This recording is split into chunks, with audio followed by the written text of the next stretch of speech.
Oh, figured it out. Okay, is that better? Can you hear me? I think I got it. Can you hear me?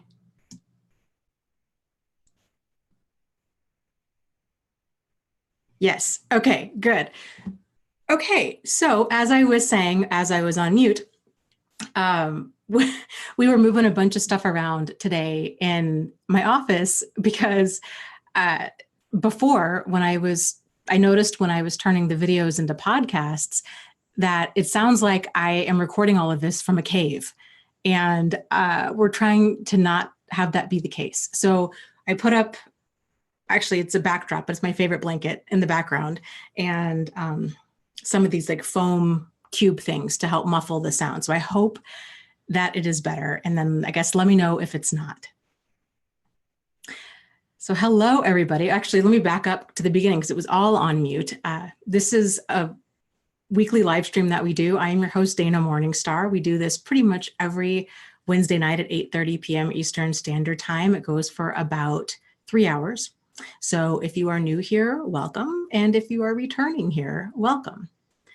So it looks like Connie says, I am so bummed. I'm going into a card game. I wish I could stay. Oh, that sounds like fun. I wish I could go into a card game. What kind of cards are you guys playing?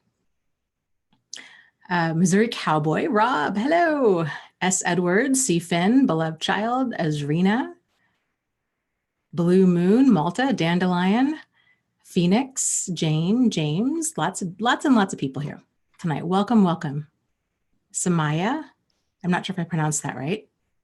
So before we really jump into it, there's a few things I wanted to mention. First and foremost, thank you, everyone, for all of the comments on the last live stream video. It just warmed my heart like you can't even imagine. I just was not expecting the just such lovely comments in the section. I had expressed last live stream that I wasn't really sure. I just wanted to make sure how I was coming across was how I intended to come across. And it was just very heartwarming to see people's comments. So thank you. And also, let's see here. Book club. Book club is next Thursday at 6:30 p.m. Eastern Standard Time. The book that we're going to be reading and discussing is The Tao of Fully Feeling by Pete Walker. And if you are interested in reading the books along with us every month, because we discuss a different book every month, you can find the full list. I just updated it the other day on my website, thriveafterabuse.com/book club. And it'll give you all of the books that we're reading for 2019. So I hope you can join us. Even if you don't read the book, if you would just like to be there for the discussion, you're more than welcome to show up. So thank you, Barefoot Runner, for the live stream donation. And that is impressive if you truly are a barefoot runner. People are talking about it's snowing where they are. Yes, it's been snowing here too. I got caught in a big snowstorm last night coming home. It took me 2 hours to get home. I was going about 30 miles an hour on the highway. It was ridiculous, but better than getting in an accident. So let's see, anything new and exciting going on with you guys? Kamami, welcome. Tanitria. How's everybody's week been going?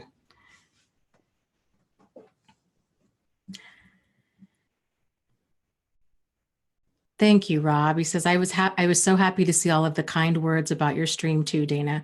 So incredibly important what you do. So more positivity for you. Well, thank you. Thank you. I appreciate it. Yeah, it's really cool to have this community here of people and to see a lot of the same people every single week, and to see people progress or just to get the support that they need wherever stage in healing they are. It's really cool. Missouri Cowboy. Well, James had said he really loves the book club book so far. And Missouri Cowboy says that he's learning to grieve and cry. He just finished the first book. which I'm guessing it was the CPTSD book. And he's about halfway through the self-esteem handbook. They flow together.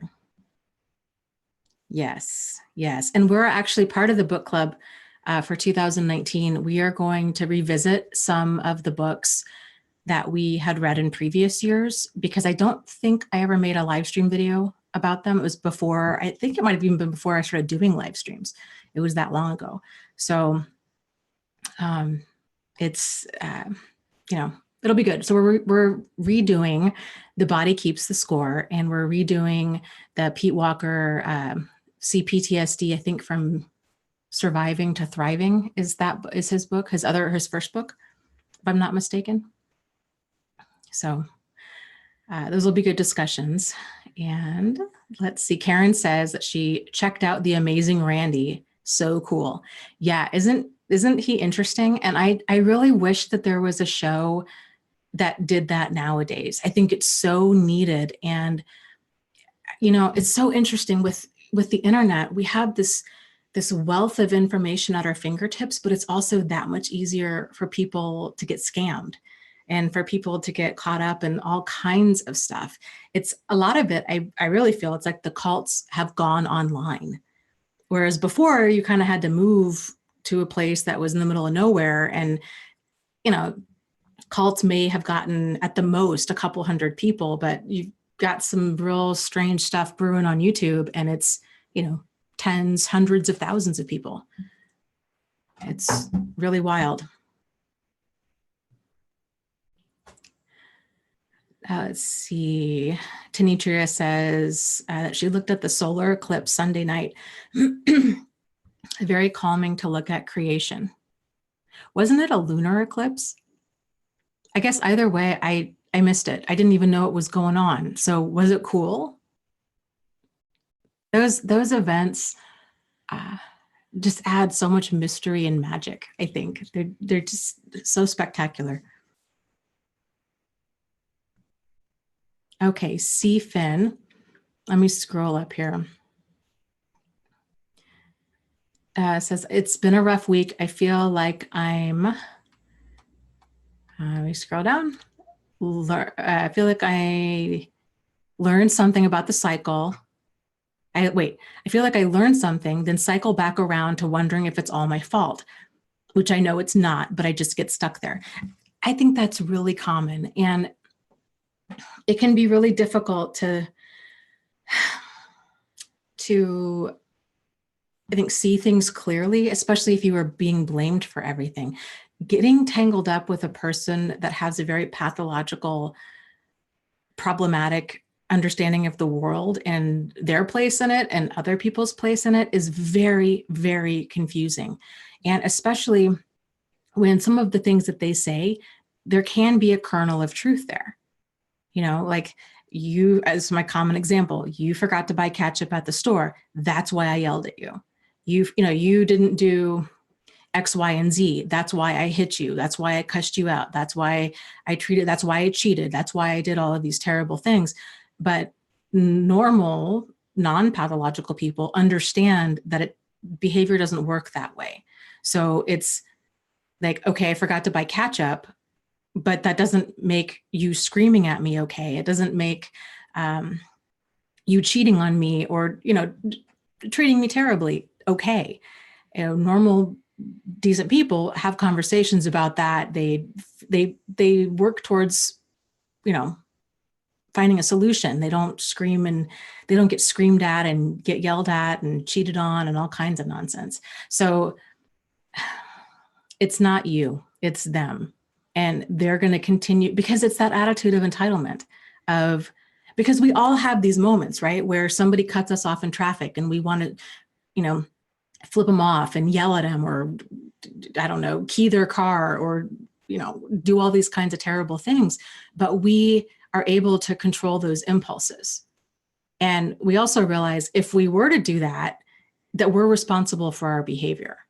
So I think it's just kind of understanding their behavior in a different way and seeing that just because a person's frustrated or angry or whatever's going on in their mind doesn't make it okay to mistreat another person. So it might help for you to write everything down that you experienced. It can, and I get it, it can be really difficult to just stay grounded in this and to really fully understand, like, this was not me, because they are so worked up in their reality. And to them, if they don't get their way, everybody else is the enemy. And that's not the case. So if a person's having, if they fly out onto a rage, they give you silent treatment, they do all these terrible things, abuse you, cheat on you, do all these things because you set a boundary with them or because you made a mistake, that's inappropriate. Like, that's ridiculous. So it's not you, it's them. Up yours, Narc says, Dana, from what I understand, all of toxic behavior is due in part to stunted emotional development. I wonder what it is that turns someone into an abuser as opposed to an empath. Yeah, I agree. I would be curious to know that as well. I would agree that it is stunted emotional development. And I think if, you can kind of see it where it's like this person's acting like a toddler throwing a temper tantrum, or a teenager throwing a temper tantrum, or sometimes their behavior is so illogical and it's just jaw dropping. Like, you can't believe that an adult would even have that mindset, let alone think that they're so correct that they would say these things out loud, because it's so like wildly inappropriate and like not okay. And the rest of the world knows this. And it's like, they don't, for whatever reason. So very strange. I wonder if in part it has something to do with chemicals. I would be curious to know kind of the brain science behind it. Like, if people that tend to go the path more of narcissists, if they tend to have more, I don't know, their chemicals are just balanced differently. If I don't want to cause any gender wars, but I have to wonder, like, if there would be potentially more testosterone or more estrogen, or if that's even related at all, or I've heard serotonin is actually a big, serotonin and dopamine would also be big players in impulse control and aggressive behavior. So if there's any kind of correlation between like too much or too little serotonin or things like that, I especially during development, I would be curious.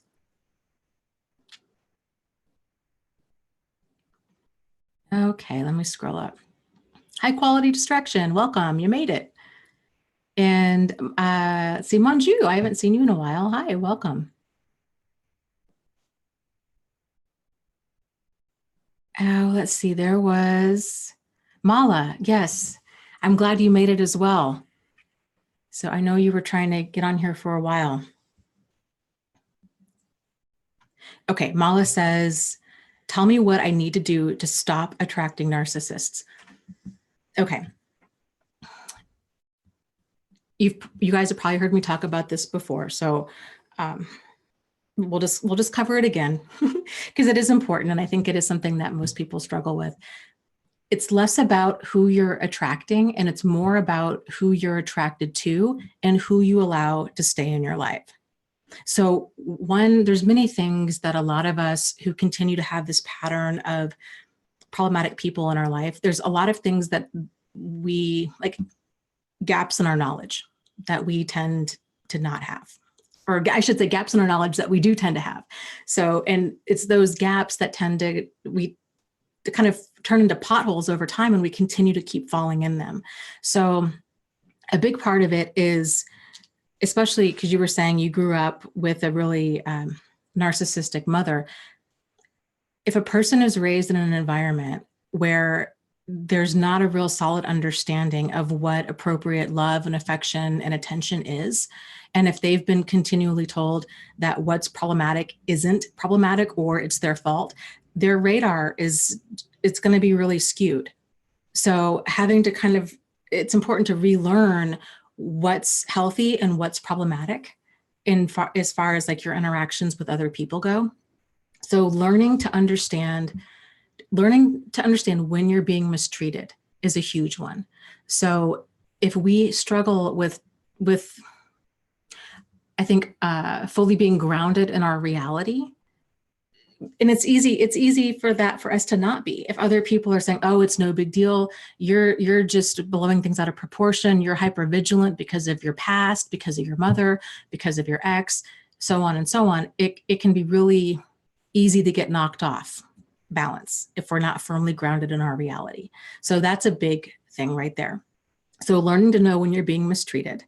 This kind of stuff starts early. I think a lot of people in general, it can feel like we're not giving a person a fair chance, or that we're being rude or judgmental or insensitive if we leave too soon. So I think a lot of people feel like, oh, I need concrete proof that this person is in fact abusive, or that they are in fact selfish or cheating on me, or what have you. It can be really difficult, especially if a person is lonely, if they don't have a real solid support system around them. It can be really hard for us to walk away from a person.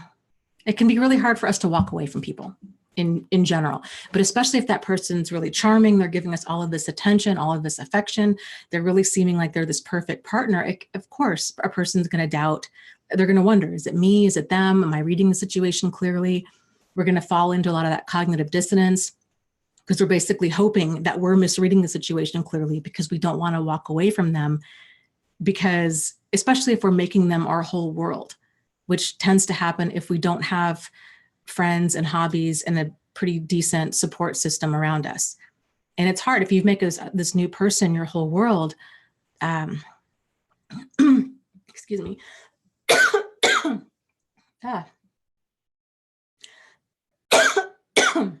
Sorry, I swallowed wrong. Then if you're making this new person your whole world, it's really hard to walk away. So sorry.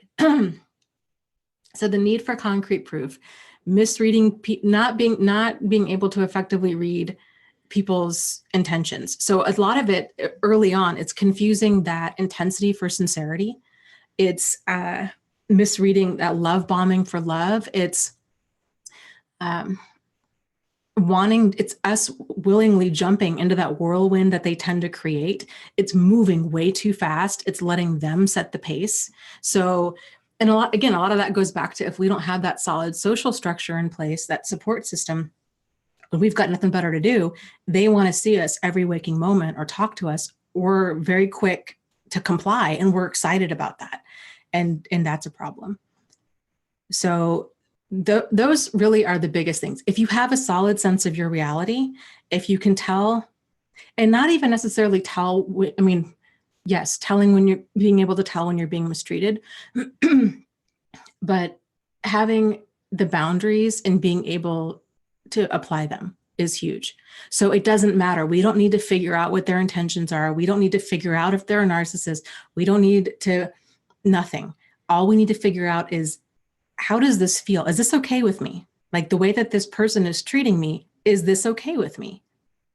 And I would encourage you, if abuse starts up early on, you start getting silent treatment. You assert any boundary, you get silent treatment, you get raged on, you get blamed, this kind of stuff. They start threatening to leave. I would just go, because there's nothing there. Like, all of a sudden, when that stuff starts up, that relationship becomes unequal. And then you're in this, the power dynamic is not in your favor, and it's not in the favor of actually having a healthy relationship. So now you're in this scramble to continually win back their attention or their affection, and they know it. And so then they leverage that over a person. Does that help? Let me scroll down and see. She says, I'm all alone with my daughter. Are there any meetup.com groups in your area? Or any type of like single mom groups, or anything like that, where you can go and just interact with other moms and work towards kind of building up your social support? that would be a good start. So if you can find any groups, any clubs, any place where you can really get out there and meet new people, that's going to be important.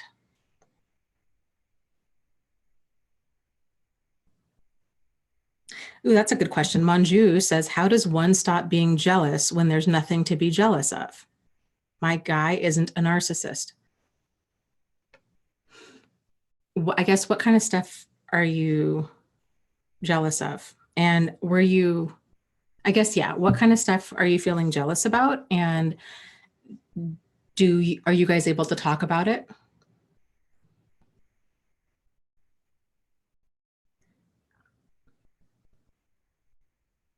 Daniel asks, what about the men that are getting abused by women?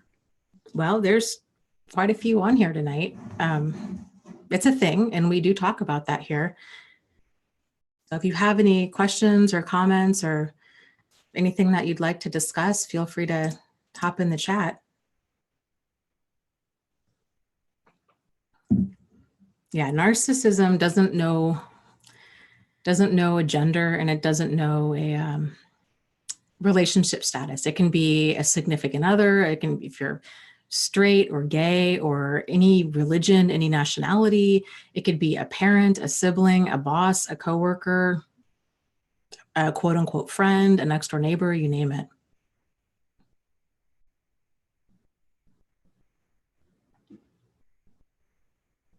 Beloved says, yes, I'm a lesbian and my abuser was my wife, but my original abuser was my father. Yeah, and Rob says, oh, it does happen, Daniel, 6 months out.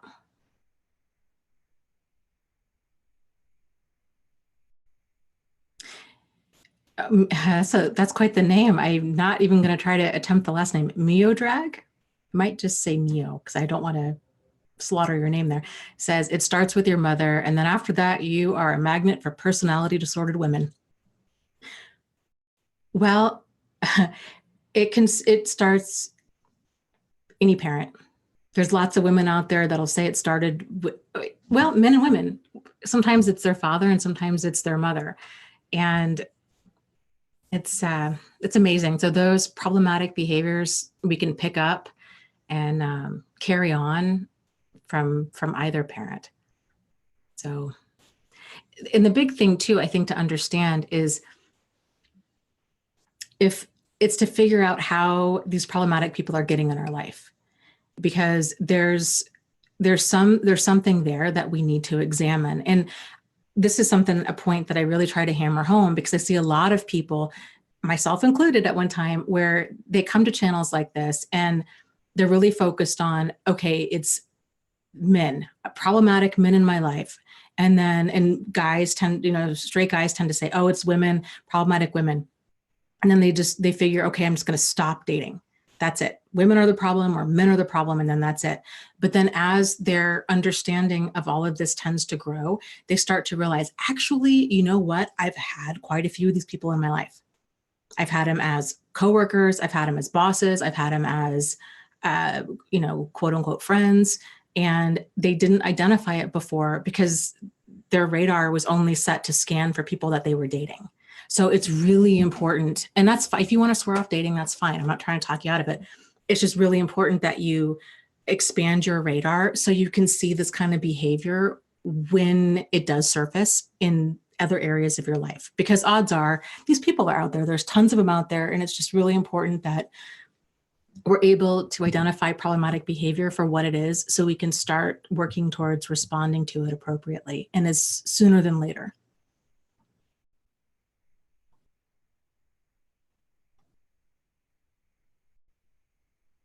Tanitra says, yeah, it started with my father. Both parents, they allowed my sister to emotionally abuse me.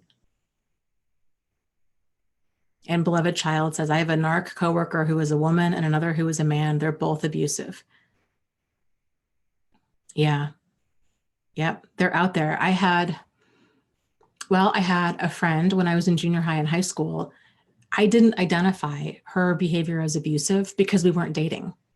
So, and I used to even joke about it, like sarcastically joke about it to my mom and to other friends. Because I was like, man, it really feels like I'm in an abusive relationship. She's so controlling and just paranoid. Like she makes up all of these connections that are not there about things that I'm doing. And it was totally nuts. And it took me 20 something years to realize, yeah, actually that relationship was abusive.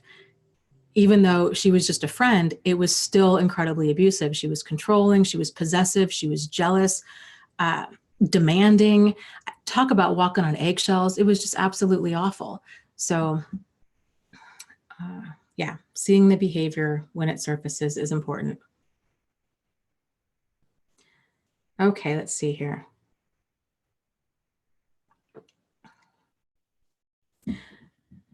Nails says, Dana, do you have any dating tips? I'm tired of these online apps. Well, you probably heard me talk about meetup.com. I'm a huge fan of that website because it can be a really great way to cultivate new hobbies and to get out there and try new things in general, and hopefully meet some cool people along the way that are interested in doing things that you like to do. I think that's one of the best ways to do it because it's the most authentic. If you're really into camping or whatever, backpacking or movies or board games or anime, I mean, you name it, there's groups out there. So, and you're going to meet other like-minded people. And then if there's no connection, then it's not as awkward as, going on a bad date or just not having chemistry, with somebody that you're on a date with.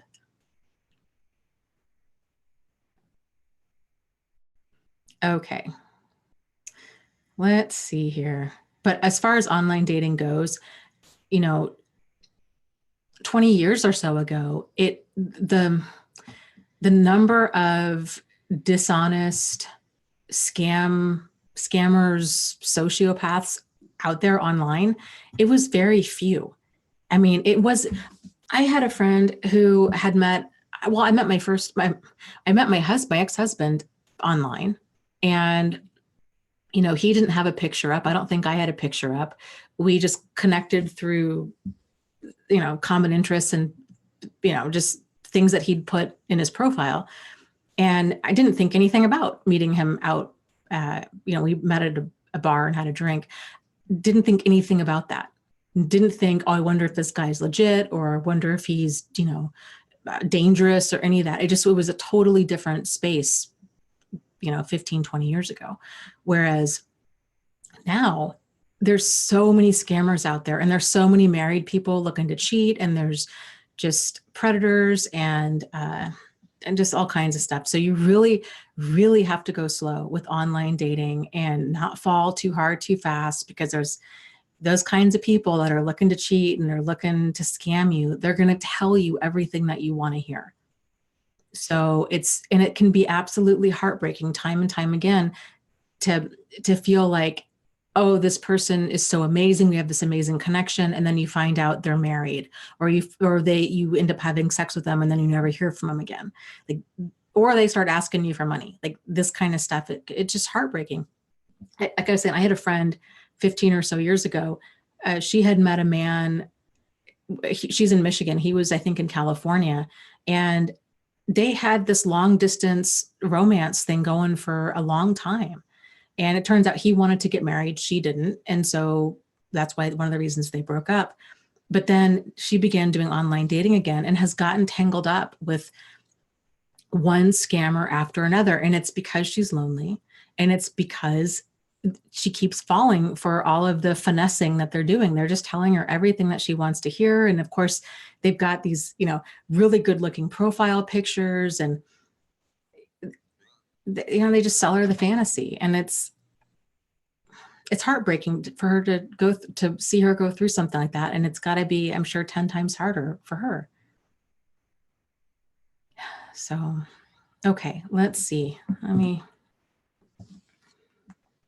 Okay, I got some messages coming through here of questions in the chat.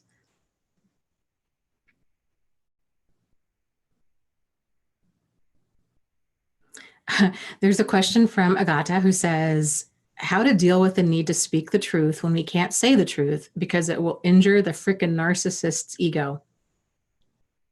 Well, I think you can say your truth. You just have to say it in the safest way possible around people that are supportive, or you can write it down and then burn it. You can journal, you can, go for a run and just start screaming it out, these kinds of things. But yeah, confronting them is just going to fall on deaf ears and make things worse. Okay, let's see. Mio asks, what is the difference between Ross Rosenberg's first and second book? Should I buy both or just the last one? I haven't read his second book yet. It's interesting timing on that. I was just talking to somebody about that earlier today. And I don't know if I added it to the book club list or not. I was looking for it online. Let me see if I did. Now you've got me curious. For those of you just hopping on, I did update the book club list. So if you go to thriveafterabuse.com/book club, and you just click on the tab, you'll see everything that we're reading in 2019. Okay, I see where my confusion is. I think I might have picked a book. Let me look.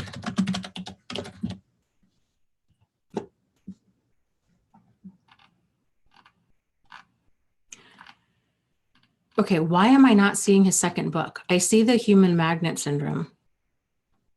I had heard that the book is called When Pleasing You is Killing Me. And I chose a book for 2019 called that, but it's by a guy named Les Carter. So, and I know Ross has a new book out. So does anybody, can anybody clarify that for me?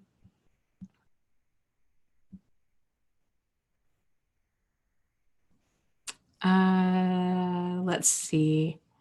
Up yours, Narc says, I don't know about anyone else. Working around their behavior anymore is not what I want to do. Yes, I think we all feel that way. It's exhausting. It's frustrating. It's infuriating. It's a waste of time. Like they're not solutions oriented. They just bring a bunch of chaos to wherever they are. They bring that. And that's one of the things, all we can really do is we only have control over ourselves. So it's gray rock and no contact. Just getting as much distance as we possibly can emotionally and physically from them is the only way to really bring peace into our life. Okay, let's see here.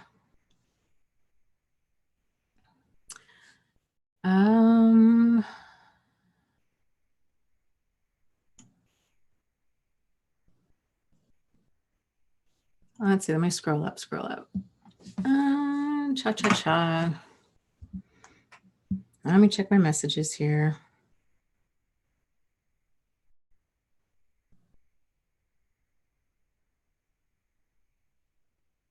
Sable Miner says, Sam Vaknin released a new video on his channel suggesting narcissism is the new normal. Like it is how humans are evolving due to social constructs, especially with this latest smartphone-obsessed society. I agree with that in some ways. Not even, I agree also that the internet plays a large part in that. However, I don't think that narcissism is like the next jump in evolution. I think it's the step for the rest of us to then advance, because they're stuck. Like they truly are stuck at this emotional stage of a child, and there's no growth with that. If a person has no sincere insight, there's no growth, and evolution is all about growth. So I really feel that for them, it's more of, it's a big wake-up call for all of us with really getting back into alignment with ourselves, with rediscovering like our boundaries and standards and our deal breakers, and how to be assertive, how to be aware of all of the dangerous and destructive people in the world and how to avoid them. But I will say it is scary because these things could go either way. Either we all level up, or society is just going to implode on itself and really just become this toxic cesspool. So I really do. I've been saying that for years. I think we are at this next stage of evolution. It's an emotional evolution. And it's like, which way are we going to go? But I feel if we can understand all of this stuff, because when people are on the other side of this, like narcissists may seem to win in the short term, right? Everything seems to go their way. They get into positions of power. They tend to have the ability, at least the reasonably intelligent ones, have the ability to make a lot of money. But this stuff, it always blows up in their face all the time. R. Kelly, Bill Cosby, yeah, a lot of the Trump family. This kind of stuff is all very short-lived. So the truth will always come out, and there's no reason. It's just doing the right thing is always the right thing, And they're playing the short game, and I think we need to play the long game. So, okay. Well, Agata says, well, maybe their next step of evolution is they will just turn into ashes. So I think here's how I could see this going down. If we can all get to the place where we develop, it's all about kind of developing a healthy ego, right? Like society cannot advance until we get these more foundational pieces in place, all of us. Narcissism will eventually, if those of us that have the potential and the insight and the desire to actually level up in boundaries and standards and deal breakers and get reconnected with our intuition, all of these kinds of things, the only way that narcissism will ever be snuffed out is if it's not tolerated. So once that becomes seen as the outrageous behavior as it is, then they'll have no other choice but to level up. So, and realistically, this is probably going to take a very long time, but if it's not tolerated, it's not tolerated.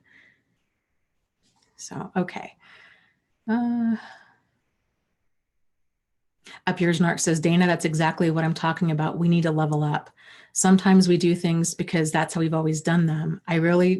We need to think about how we can turn the tables. Well, I think in large part, it's making awareness of all of this. And we're also at an interesting time in society where there's this huge interest in personal growth. There's so much more education about it. 20, 30 years ago, if you went to a therapist, that was talk about stigma. Like that was, you really had issues. Now it's not a big thing. Mental health is becoming so much more widely discussed. People are seeking this kind of information out. And the upside of the internet is there's people out there that are they're Googling late at night, trying to understand their partner's behavior or their coworker's behavior who's making their life a living hell for seemingly no reason. And then they come across YouTube channels like this. They're reading books. They're doing all these kinds of things. And then they have this aha moment. If you heard Angie and I's live stream yesterday, we were kind of talking about this, how so many people come to these channels and they're feeling so profoundly broken. And I get it. I mean, Angie and I were both there. But on the other side of that is the ability to be able to rebuild your life and to consciously choose each piece that you rebuild with. So it's a very powerful kind of almost like sacred space in a person's life when everything's blown apart. What is the, I forget, is it Chinese? I think it's the Chinese symbol for, let me double check this before I say this.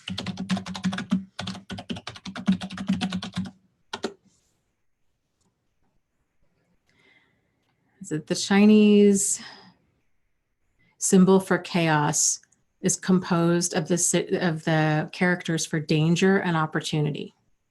And I love that. I think that is so spot on.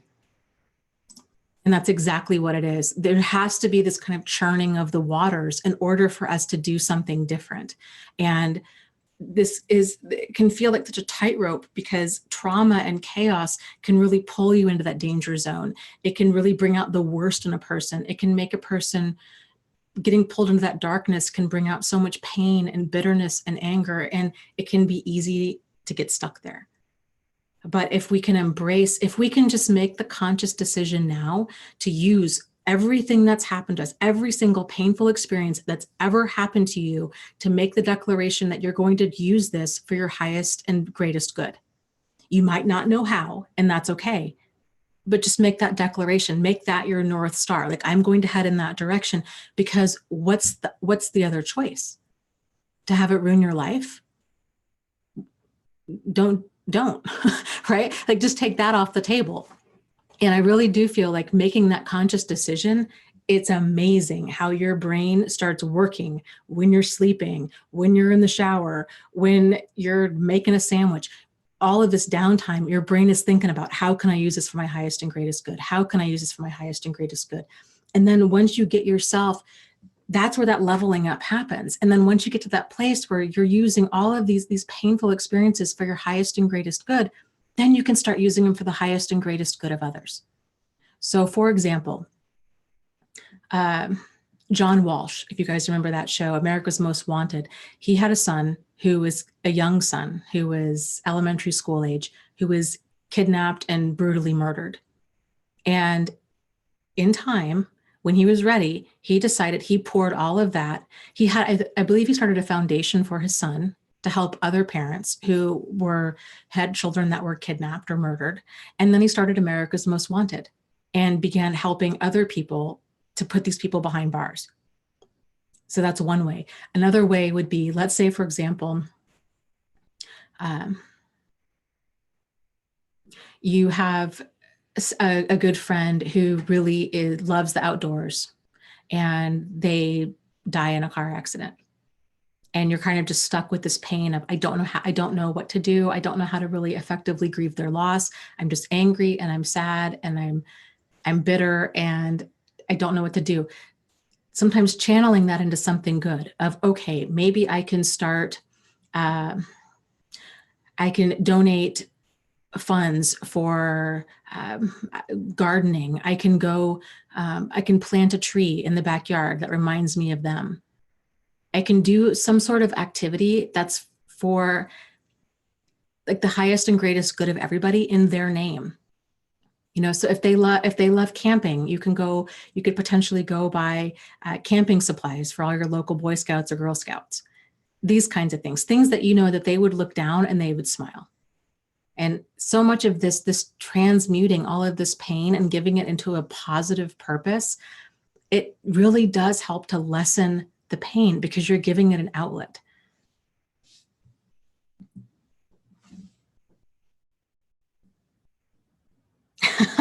Sable Miner says, Dana, your keyboard sounds like an old typesetter in a newsroom. Yeah, that is, there's no, that's not an accident. I am so particular about keyboards. And so when I had to get a new computer, I wanted a keyboard that was all clickety clackety because I love that sound. And when I'm working on a book, it makes me it just feels like I'm typing so much more than I really am. And there's just kind of this flow that happens with it. But I love that sound. But if, yeah, I'm sure it sounds really funny though, listening to it.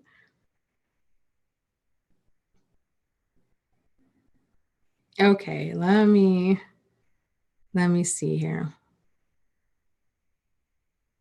JJ says, there is a difference between some narcissistic behavior and true narcissistic personality disorder, don't you think? True narcissistic personality disorders are long-standing pattern in their cruel and warped behaviors. Yes, that is the main difference, is how long has this been going on? So, you know, for it to be considered a personality disorder, it's basically persistent, problematic behavior, and that's causing severe disruption in their life or in the lives of those around them, whether or not they realize it. And it tends to, needs to be really generally over the age of 18. It can't be seen to be considered normal within their culture or within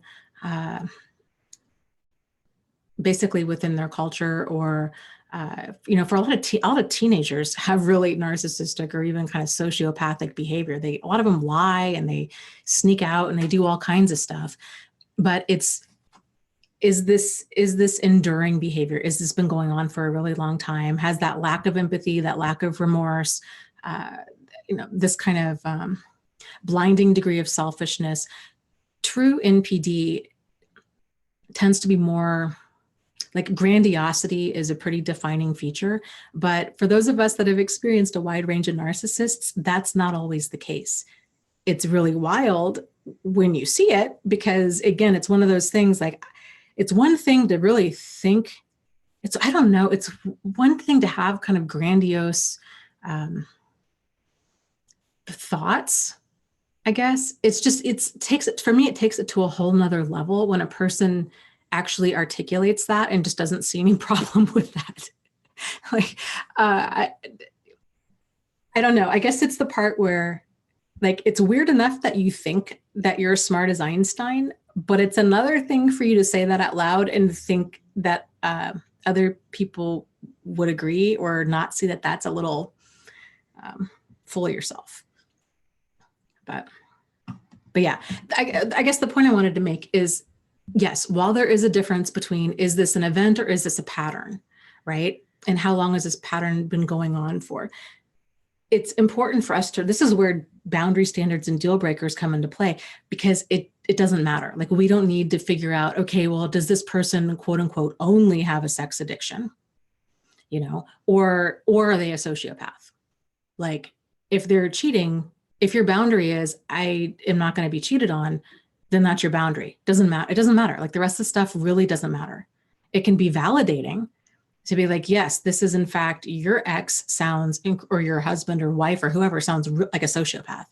But, you know, more often than not, a person's not going to get that kind of validation from a mental health professional. And it's difficult. So it's more about traits. Like, is this kind of, are you seeing problematic behavior in this person? Do they have any insight into their behavior? Do they have any sincere desire to change? And is their behavior actually changing? And if a person's thinking about, okay, well, I want to try to make this work, let's just say that you have a therapist and they're like, oh, you know what? No, this person's not personality disordered at all. There's other stuff going on. Or maybe they say, yeah, I don't know, maybe some mental illness, but not really personality disordered stuff going on. It's important that you realize that whatever you want to call it, it doesn't matter. It's your boundaries and your standards and your deal breakers and their ability to be accountable for their own behavior. So it's sort of like if a person is an alcoholic or an anorexic or anything else, if this is going to be really destructive to your life, if this is the kind of person that you're dating, then you need to figure out, where is my line in the sand with, I can't, like, I might really care about them. I can't have this in my life. It's too much and they need help. And I don't want to be their therapist or their parent or anybody else. Like, they need help, that kind of thing. So it's important that we see the problematic behavior for what it is as early as we can, and realize that we don't need it to be like a full-blown personality disorder in order for it to be a deal breaker for us. You know, I've talked about this before. Some of my deal breakers are any active addictions, any adultery or cheating, any abuse of any kind. If somebody starts treating me with disdain, contempt, or hostility, especially for no reason, but if they do so when I'm setting a boundary in a tactful way, or if they, yeah, I guess that kind of covers it. Then I'm done. Like, there's too many fish in the sea to stick around and be mistreated. Okay, I'm getting lots of questions coming through here. Hold on.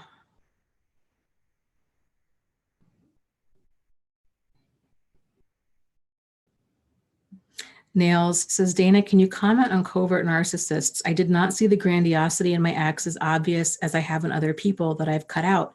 Is it possible that she was more antisocial? Yeah, and I think a lot of the times there's a lot of overlap because when you're talking about people that have a lack of empathy and a lack of remorse, to me, it's all kind of just shades of the same color. Um, Antisocial people tend to be a lot more charming. Um, their behavior tends to be, it takes that level of selfishness and self-absorption to an exploitative level where, you know, now they're hurting other people. Sometimes narcissists just might be obnoxious and annoying. Their selfishness is more it's more contained. It's more self-contained. Of course, those in their family, it can make their life a living hell, but they might not be exploitative. They might just suck all the air out of a room, kind of a thing. Whereas sociopaths, it's this jaw-dropping level of exploitation. It's double lives, it's pathological lying, it's outrageousness, outrageous behavior, stuff that you'd see on like Lifetime TV movie or 2020. You know, the level of lying and cheating and stealing and just the lack of humanity, the absolute lack of respect for other living creatures is just, it's just jaw dropping.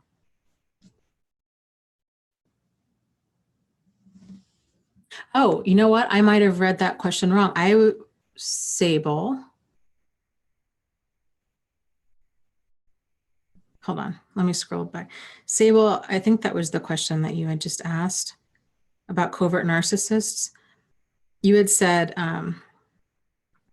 ASP. I was assuming that you were talking about antisocial personality disorder, which is technically ASPD, but maybe I'm seeing in the chat, maybe you were talking about Asperger's.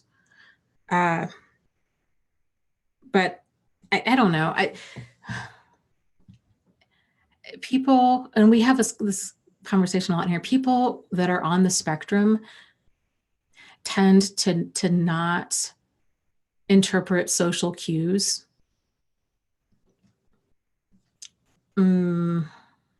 accurately, maybe is the word.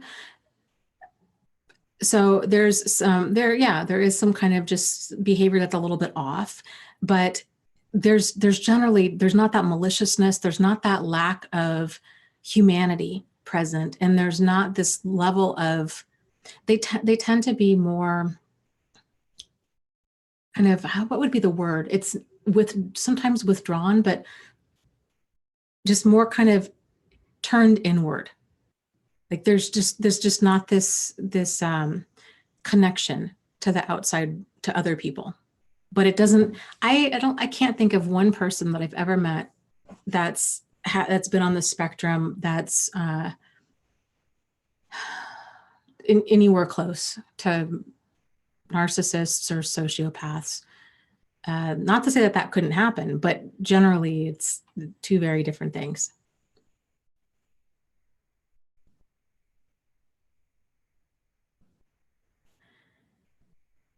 Let's see here. But this is why it's important to, Soft Breeze says, the man I had been with was diagnosed with antisocial personality disorder years before I met him. He failed to mention that. Yeah, well, I mean, most people don't. I would imagine like that's probably kind of a deal breaker for most people, unless they have this idea that they can change them, or, you know, that they justify it because they had a bad childhood or what have you. Okay, let's see. Let me scroll up here. Yes, I agree. EK says, and it doesn't really matter so much because all sociopaths and psychopaths are narcissists. It's like saying narcissist number 1, number 2, and number 3. Yes, it's all, it really is. It's all just shades of the same color. Not all narcissists are sociopaths or psychopaths, but all sociopaths and psychopaths are narcissists at the core. You have to be. You have to be able to have that lack of empathy and remorse and that level of selfishness in order to continually hurt other people at that level. to lie, to cheat, to steal, to use, abuse, exploit other people. Like that comes from a really kind of just this pathological insecurity and pathologically just really damaged ego.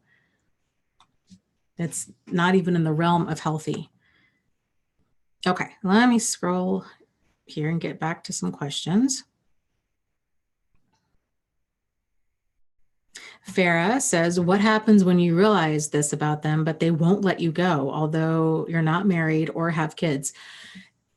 This can be really scary and really a strange thing to experience, especially if they're cheating on you and like it's just, it can be really bizarre. Like, I don't get it. You've moved on. Maybe down the road, they have moved on. They're dating somebody new. They've gotten married, what have you. But there's still this idea of that you still belong to them and they won't let you move on. Or they still feel entitled to stalk or harass or to, call obsessively, like these kinds of things. Every situation is different. And so it's really important that you kind of take whatever you're hearing about all of this into context. If it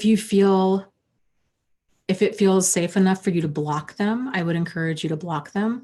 At a minimum, I would start being very aware of your surroundings when you're walking out to your car, when you're leaving work,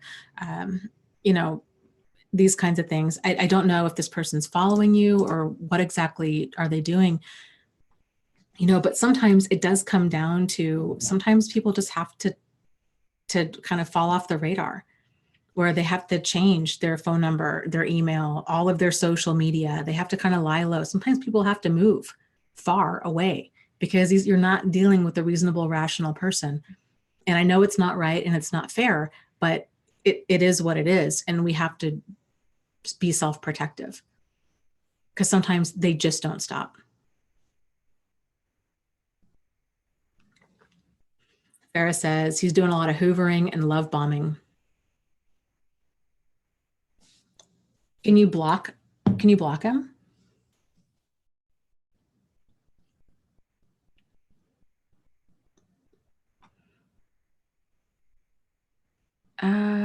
Let's see here.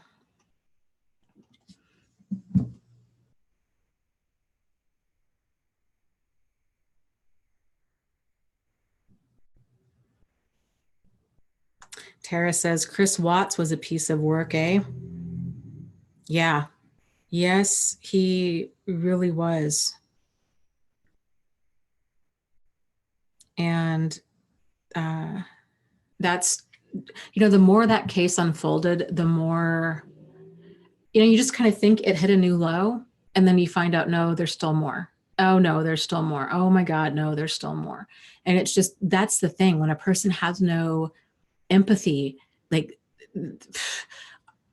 we've talked about this before on this channel, like evil has no rules. And that's such a hard concept for normal, decent people to truly grasp, because we have empathy and we care, And so there's kind of limits to what a person, what we would do for sure, but what we think other people would do. Like, even if they do something terrible, we think, well, surely they wouldn't do X, Y, and Z. And then you just find out, oh my God, no, like actually they also did that plus some.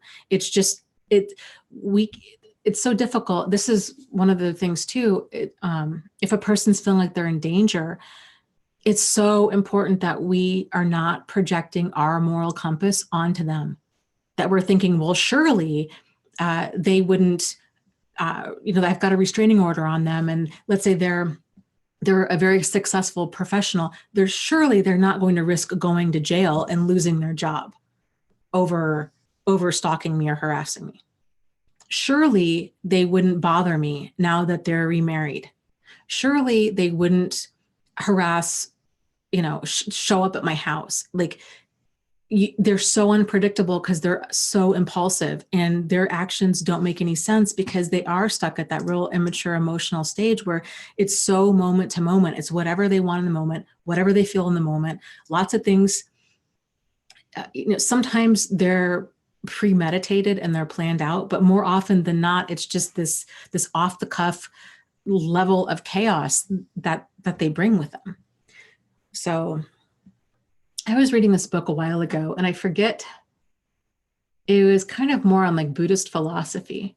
And it was about something about this guy had decided to kind of live off the grid, and he was going to, I wish I could remember the name of the book. He was going to say yes to everything for a year and just kind of see where his life led him. Interesting kind of premise. I don't recommend doing that. Obviously, like that can put you in harm's way. But he ended up developing this software company, and turns out one of the people that he had hired, who was pretty high up, ended up being just, sociopath, psychopath, had been maliciously, funneling funds, planting seeds, starting this whole smear campaign, all kinds of stuff. And they ended up going to court. When it all came out, I think the business was close to being bankrupt, and he didn't know it. This guy had been doing this stuff for years, and he had no idea. And so it was kind of interesting hearing him talk about how just shocked he was, and the damage control that they had to do, and how this guy would go into court and just lie, just make up stuff that was not even in the realm of true, and how he was just continually caught off guard by all of these lies this guy just kept coming up with. And it's hard for normal, decent people. You just think, I think most of us think, when a person tells their side of the story, that their side of the story is going to have some basis in reality. It's just jaw-dropping when they start saying things like, oh, well, you know what, she cheated, and she was abusive to me, and she stole, or he or whoever stole a bunch of money, and then, well, she went to rehab for meth, and you're just like, what? It's just so, what? Like, none of this even happened. None of this even came close to happening. What are you talking about? And they just say, sometimes they just say stuff like whatever they think will work. It's wild. Ferris says, yes, yes, yes to everything you're saying. Impulsive, reckless, lying, irrational. Yeah, you're not dealing with a person who is sharing the same reality with you. So it's really important that you go into self-protective mode and you do what you need to do in order to stay safe and sane. So kind of whatever that might mean for you. But err on the side of caution. Don't just, I can't stress this point enough, because this is how people get hurt. Is then this, you've got this reckless, impulsive, dangerous person who will call you, Farah, I've got cancer. I need you. Nobody understands me like you, Farah. And I'm just so scared, and I just need somebody to talk to. Can you meet me? Can I come over? Can you come over here? Or, Farah, I'm suicidal. I want to end it. I can't handle it anymore. I loved you like I've never loved anybody else. And it's killing me that you won't talk to me, that you won't give us a chance. I want to make this work. Why won't you make this work? Why can't you give me another chance? I would have done anything for you. I'm just devastated, right? This kind of stuff can really pull on a person's heartstrings. And it can be really difficult to have boundaries and to just cut somebody off if they're saying stuff like this. 9.5 times out of 10, they're not suicidal and they don't have cancer. It's all a big ploy to get you sucked back in. But even if they do, they need to call somebody else, because if you've gone no contact, you've gone no contact. This isn't, it's not fair for them to try to hold you emotionally hostage like that. Yep. Farrah says, yep. True emotional hostage. Yep. High quality distraction says suicidal. Nope. Call the ambulance for him. Yep. Absolutely.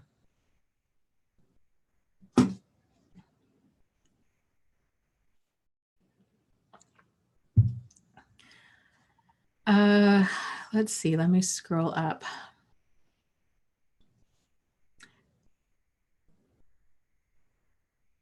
Okay, Gamer Christina says, question, what if you are new to setting boundaries with your child and they feel unloved because you are changing? For example, I will not do for my child if she is capable of doing it for herself anymore. I guess, first off, how old is your child? What are we talking? What age are we talking about here? Let me scroll down.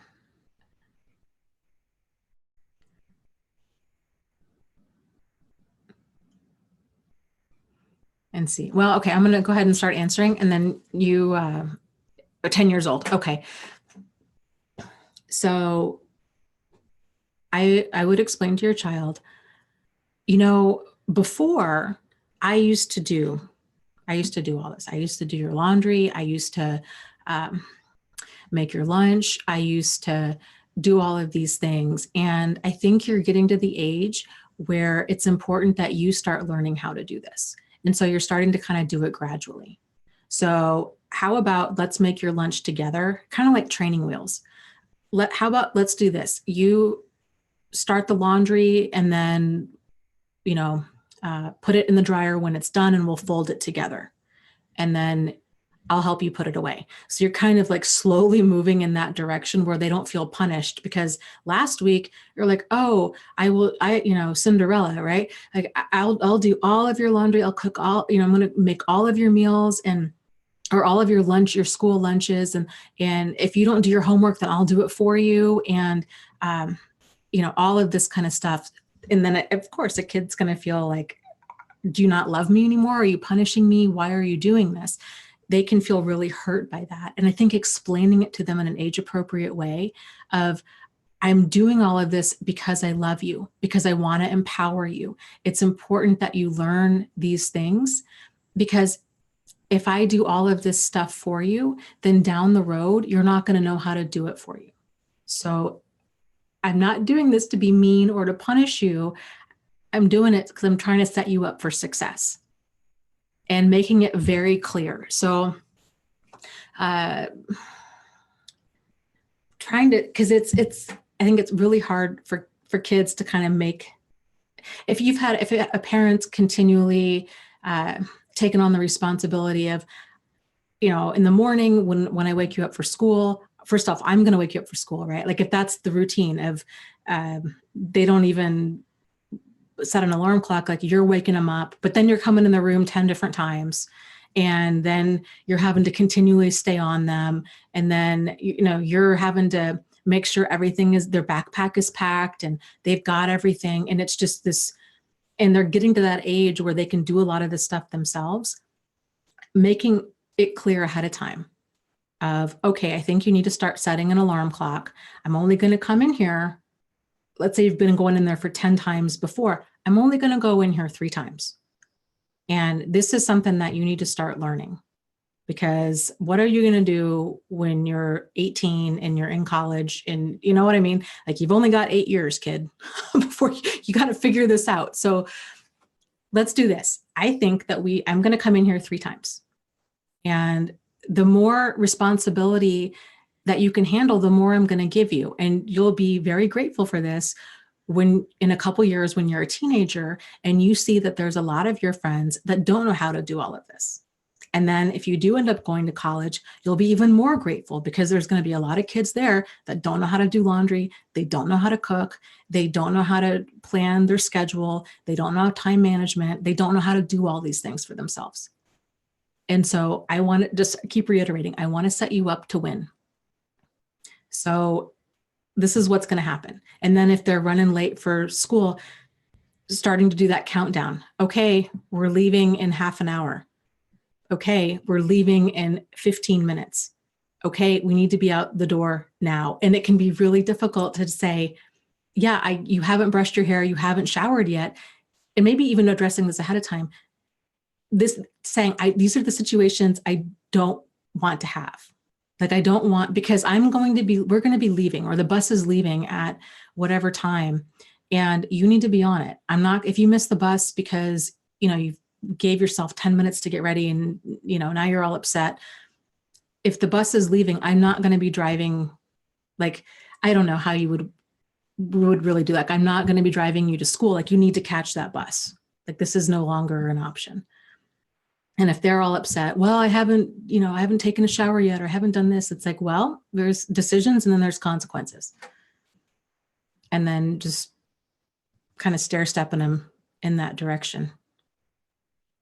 So, I think really the biggest thing is letting them know that you love them and that these boundaries are coming from a place of, I care about you. And one of the things that my mom used to tell us when we were kids, and she did a switch like this when I was probably around 14 or 15. And one of the things that she had told us, which I really like, is she said, you know what? The two most important things that you can give a child are roots and wings. And I agree completely with that. But I will say, looking back on that period, I really wished she had, because it did feel like we were being punished and it felt like she didn't care. And I had that awful friend of mine whose mother was overly doting on, I mean, to a point of ridiculousness, doting on these kids. And I remember confusing that for like, oh, that would be so nice. That's love. I wish my mother just did everything for me. So I wish my mom had found more of a middle ground to still continually show me that she cares when she was setting boundaries, because it felt like it was more of a punishment. So I guess while you're also setting them, to continually catch your child doing things right. And then you it's like, then you throw like a party, right? It's like this is gonna sound terrible, but like when you're potty training a kid or a puppy, right? And they go to the bathroom where they do what they're supposed to do. And what do? You're like, oh my goodness, this is so fantastic. Oh my gosh, look at you. You're just all of that positive reinforcement. It's the same thing with when kids are doing these things where you're like, okay, this is fantastic. You did all of your homework without me having to even remind you. Oh my gosh. And you could even do rewards, because 10 is kind of one of those ages where, you could, I don't know if your child's into this, but like sending stickers in their lunch, taking them out for, I don't know, French fries and a Coke after school, continually letting them know, this is what you've done, being very specific. You have done such an amazing job this week with getting up on time or with doing your homework or with doing your laundry. And it's just the coolest thing ever to see you do all of this. And I just want you to know how proud I am. So really celebrating their victories. Okay.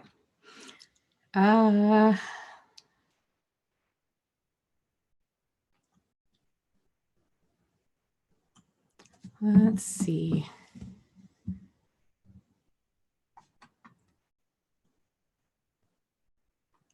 Okay, I think there was a question about kind of like a GoFundMe or something in the chat. Yeah, it saddens me that technology has gotten to a place like this, but yeah, we don't do any promotion of GoFundMes or any of this, because in the support group, we've had quite a few people that have been scammers.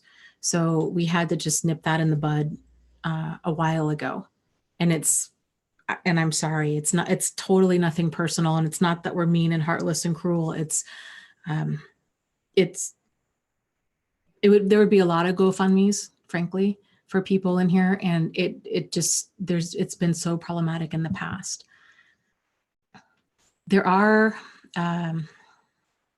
I would encourage you to potentially call your local domestic violence shelter and see about any resources they can give you. And if people have ideas in the chat, and then just kind of go from there.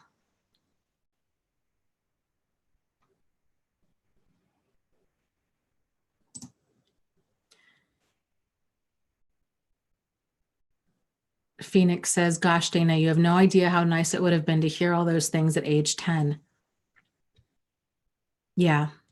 Yeah, right. I think it goes back to kids especially, but I think people in general, kids especially, don't care about what you know until they know that you care. That old saying.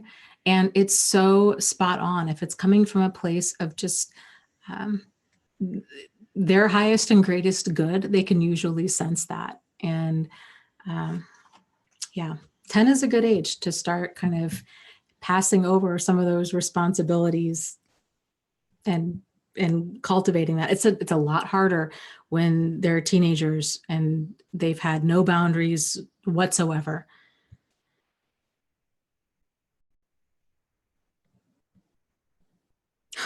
Rick says, okay, I know this is a red flag, but an in-law of my ex is asking me out to lunch. I will decline, of course, and she has suffered through her own personal traumas, but WTF. Yeah, WTF indeed. But good for you for declining that invitation, because there's real no upside to that. You'd just be walking into something you probably don't want to be a part of. Okay, let's see here.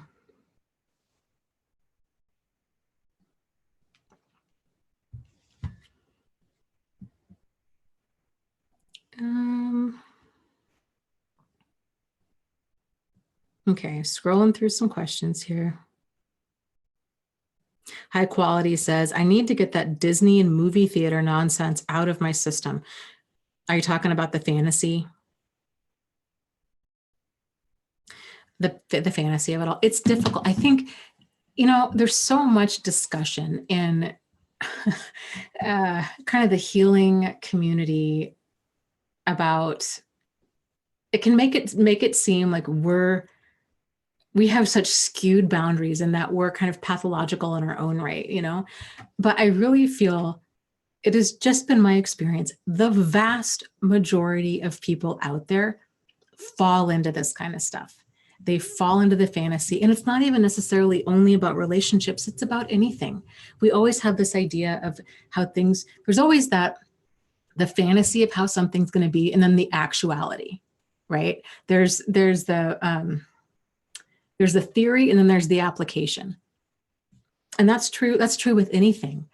And here's maybe even a more benign example, an unrelated example, but with my YouTube channel and everything that I've been doing online, it's such a huge learning curve. And it can be really easy to think, okay, well, I'm going to start doing all these things. I am going to just put out 100.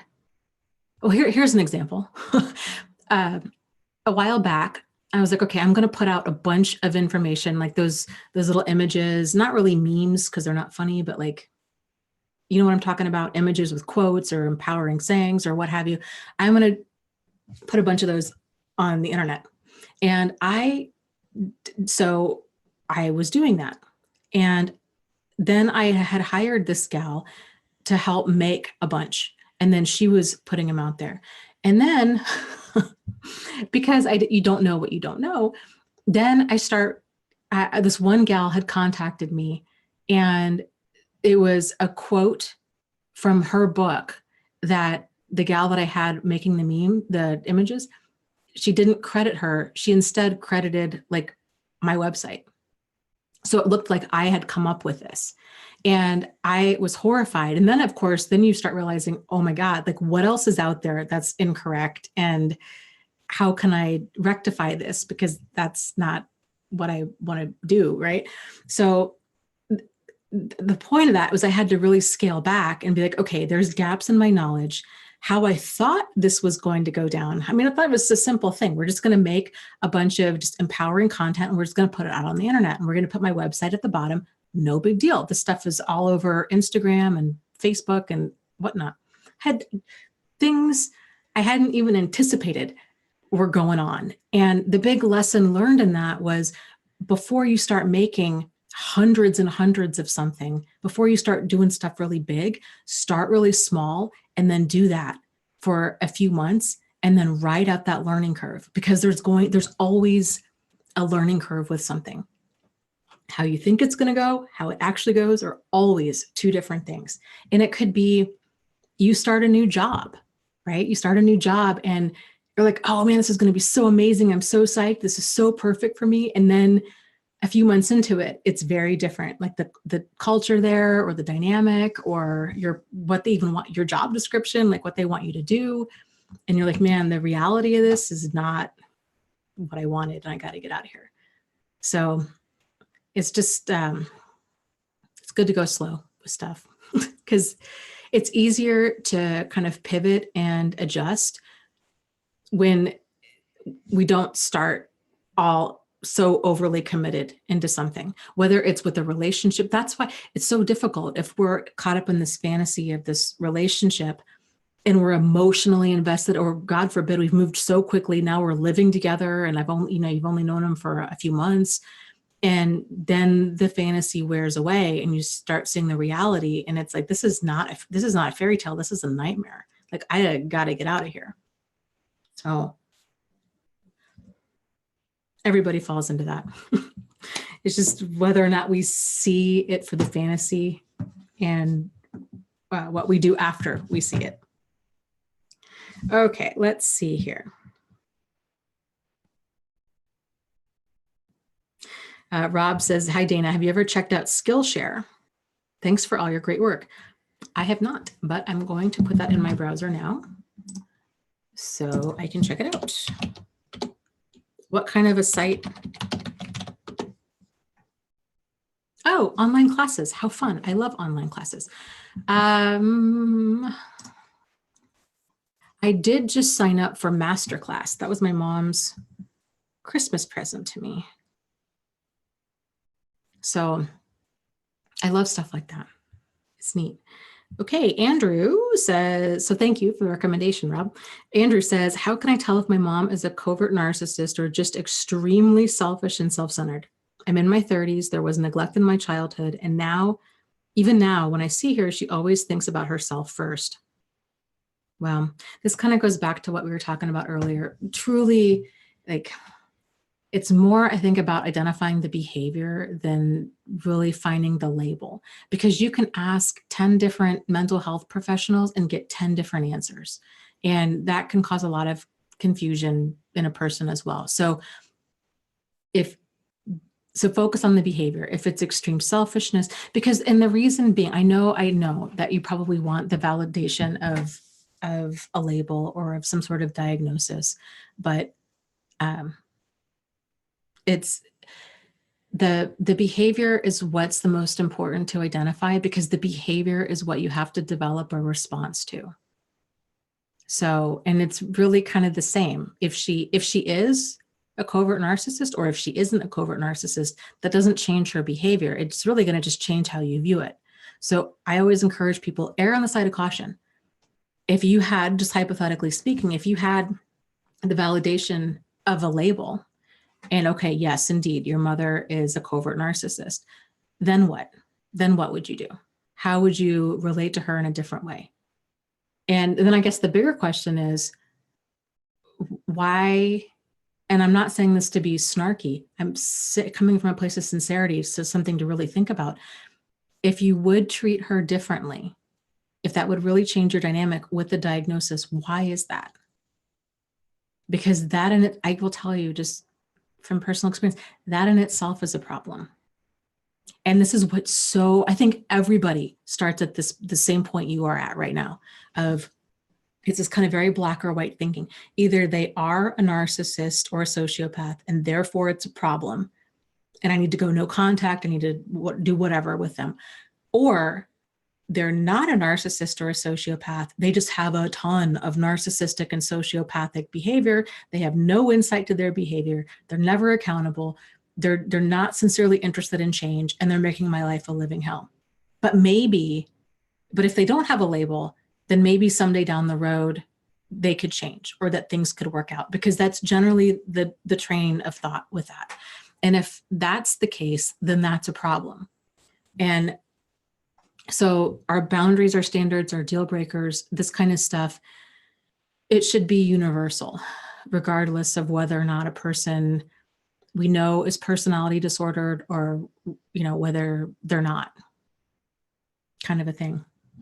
So I remember, here's maybe an example to kind of reinforce that. when I was working as a psychiatric nurse, we had a lot of patients that were dangerous. Some of them had a history of being deadly. And we had a new patient, and our office was set up terribly. It was not safe at all. And we worked in the kind of clinic where it was outpatient, so it wasn't crisis. So we had people, we saw the same, we had like 800 patients was our caseload coming in and out. You know, we had 6 nurses. And so it was, anyways, we each saw probably anywhere from 15 to 20 people a day. So, and you get to know names, you get to know stories. A lot of our patients were amazing people that struggled with mental illness, and some that struggled with personality disordered stuff. But so the point being, because we got to know a lot of our patients really well, you know, you let down your guard, and it just kind of become, you just let down your guard. You become more friendly because you know everything that's going on with them because they're there all the time. So we had a patient who ended up we hadn't read his chart, and it turns out this guy had rape, murder, like all kinds of stuff, really scary, dangerous guy. And we had brought it up. We were really upset that nobody had let us know before we interacted with him. And our supervisor at the time had brought up a really great point of, we should really treat every single person. We work in a dangerous field. We work with people that, even if they're non-personality disordered, you know, there's kind of that level of unpredictability with mental illness. And a lot of our patients, when they get sick, they get really sick and they do things that they don't normally do. And so it can get really dangerous really quickly. And we should take the same level of precaution with everybody. And I thought, you know what? She is so right. Like, we really need to have kind of these certain precautions with everybody in the world. So it's certain things like, for us, it was making sure that you don't have, like, if you go into a room with a patient, that they go in first, so they're not behind you, that you're just kind of the situational awareness of, you know, where you are in the room in relation to them, that you're keeping the conversation appropriate. It's personable, but it's not necessarily like deeply personal, you know. You're just aware of, you know, we would do a lot of injections and those kinds of things. So you're just aware of body fluids and safety precautions with that. You see what I'm saying? So it was sort of like we had to err on the side of caution and be like, okay, we don't really know who's coming through that door. And they might be a really violent, predatorial person, and they've never been caught for it.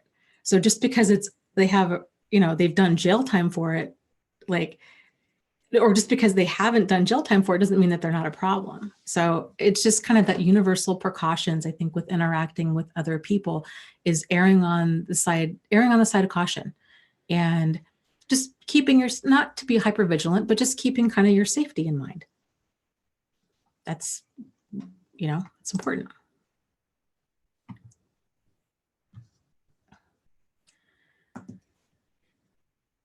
So, and here's the other thing too with that, because some people might be thinking, oh, that's hypervigilant. I don't want to live that way. If you're uncomfortable, if somebody else is setting the pace, and let's say you're dating and somebody else is setting the pace and you don't want to be rude. They're doing things like, they really want to meet you at your house. They want to pick you up, or they'll drive you home. Let's say you took an Uber to meet them, right? And they're like, I'll drive you home. And it doesn't make you comfortable, male or female. If it's little things like that are just not comfortable, they want to know too much about your past. They want to talk about your ex, whatever it might be. If it's making you uncomfortable, then that instantly, and if that imbalance is not corrected, then it's like I think Pia Melody described it as it's like a top, like you spin it. And then once it becomes unbalanced, it really starts to wobble until it eventually falls over. That's how relationships often work. Like, there has to be that balance there. And if you can set the pace, so even if they have the best of intentions and you have amazing chemistry, but if it feels a little bit off to you, like, ooh, that's a little bit too much too soon. And if you have that boundary and say, you know what, I'm fine, I'll just take an Uber home. I appreciate it though. Or, you know what, I really don't want to talk about our exes. We're having such a great night. Like, I'd rather hear more about you, right? Or, oh gosh, that's just deeply personal stuff. Ask me again, ask me again in 4 months. It's just stuff like that where you're kind of, and some people, if they're normal, decent people and they have good intentions, they're fine with that. And once that power balance has been restored and you're able to hold your boundaries and keep things level there, then things have, it's so interesting because we think that by kind of giving in and letting other people set the pace and kind of going along in order to get along, we're doing these things because we don't want to lose them. But in reality, it's hurting the relationship. Like, it's causing that wobble in the relationship and things eventually topple over. So if we can kind of keep that where we're setting the pace, where we're comfortable, the more comfortable we are and the more we're asserting ourselves, the more that relationship has a better chance of working out. And they're more relaxed because it's a more authentic exchange. You're not doing something to try to impress them or because you feel pressured to or any of that. So, okay, good deal. Andrew says, thank you so much. That makes sense. I'm so glad. I am so glad. So yeah, erring on the side of caution. And Andrew, here's the big thing too, is with anybody in general in life, your North Star, like your guiding star in all of this, is always asking yourself, what do you need in order to feel safe and sane? So safe, not only physically, but mentally. Sane, also referring to like mentally in the moment, but also down the road. So if you're in a situation with your mother, with a coworker, with a date, whoever it might be, if it's causing you perpetual confusion, if it's draining your energy, if it's causing you mental anguish, if you leave that situation and you just feel exhausted, it just sucks all the energy out of you. If you are feeling really dragged down, if you feel like you're walking on eggshells, all of these signs are signs that there needs to be more things that need to be balanced. So then it's up to you to set the pace and figure out, okay, what do I need to do in order to restore my sanity with this? Because you matter and your sanity and safety are important. So really making those are top priorities. And it's so interesting because when you're around other normal people, they're totally fine with that because other normal people get it. They're like, hey, yeah, I don't want, if us being friends means that you're losing sleep because I want to hang out too much and you've got to be in bed at 9, but I want to stay out till midnight. Or if I'm telling you too much and it's making you uncomfortable, if a person really cares about you, they're not going to want to put you in an uncomfortable situation like that. So they'll kind of back off like, oh man, I'm really sorry. Like I didn't mean to cross any lines. I did, thanks for letting me know is generally how that's handled. And it's just the non-issue. So pay attention to how people respond to your boundaries.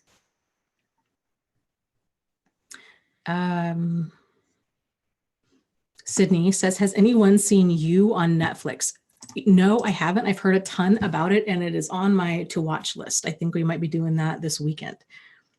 Have you seen it? And if so, what did you think about it? Camilla also says, yes, if they never ask you about you, it's a sign. That's big. Because that just goes back to that authentic, a healthy relationship of any kind, whether it's at work, whether it's with friends, whether it's with a significant other. There have to be two authentic people present. And in order for that realness to happen, there has to be like this level of interest. Like you can tell when you're at a good job, if your coworkers or your boss or whoever shows an interest, like they care about you. They're not saying, hey, you know what? we expect you to work here 80 hours a week. And we expect you to, if you're sick, we still expect you to come in, and there's no compassion, there's no empathy, there's no understanding. They treat you like you're a machine. That's not a healthy relationship, right? And that's not going to last. And it's the same thing with friendships or relationships. If it's just difficult and demanding and draining, it's not for you. Okay.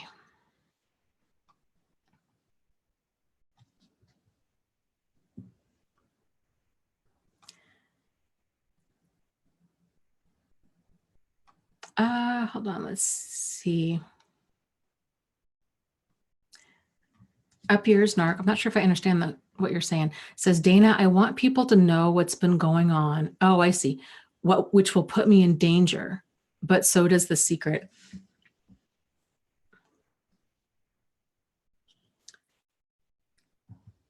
That's tough. I guess it goes back to, where is your safety and sanity in this? Can you, if you tell whatever secret this is there a way that you can do it where you can, are you putting yourself in harm's way by saying, and if so, is there a way that you can go about this safely? I would for sure go about it as safe as possible with coming forward with whatever information you have. If we're talking about, and this is, you know, frustrating because we're still at this place in society where emotional and psychological abuse flies under the radar of most people, and they don't see it as serious as it really is.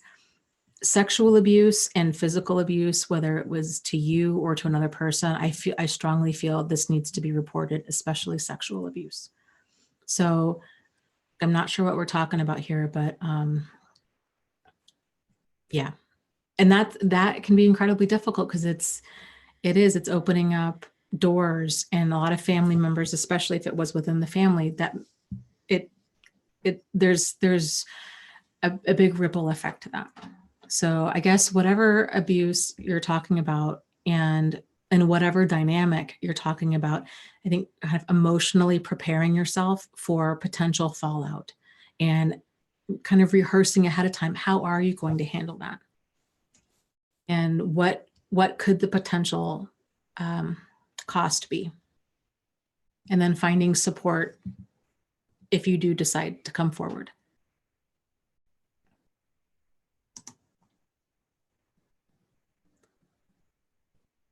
Okay, let's see.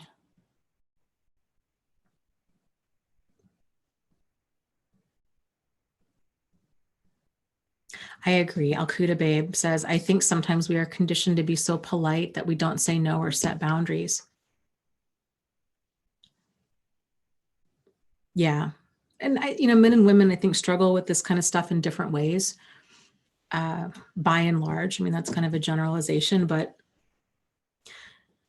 I remember when I started doing online dating, and it had been years since I had really gotten into online dating. It was interesting because a lot of I'm older, I'm 41. And so a lot of the men that I was meeting had, they had been married, they had been out of the dating circle for 10, 15 plus years. And so they were still in the mindset of, I should pick you up at your house. We should go out for dinner. I'll pay for it. It was very, and I get it because I remember being that way. That was my mentality, in my 20s of that was how I was raised. This is how a man should behave. And then this is how you should behave. And it was really interesting time to re-navigate this, knowing what we know now about online dating and just safety in general, and just saying, please, I don't mean this in an offensive way at all, but let's meet for coffee. I'll just meet you there. I'll buy my own. Let's just meet and chat and see if there's chemistry, because, and let's not spend a lot of time talking before we meet, because then that's painful too. Because then if you develop this amazing chemistry with the person over the phone or through text, and then you meet in person and there's no chemistry, either on your end or their end. It's somebody's going to leave with hurt feelings, and that's just, if it can all be avoided, it would be better, right? So am I saying that a lot? Neil says, Dana, stop using the word chemistry. Oh, I'm so sorry. Have I repeated that a million times tonight? I was just thinking that I've been saying the word right a lot tonight after a sentence. Maybe I'd use that word a lot too. I'll stop saying it. Let's see here. Let me scroll up. That's a great question. Camilla says, the question I now ask myself is why I was hooked on someone who didn't ask me about me or genuinely show that they care. That's where the healing begins. That is a really good question to ask. And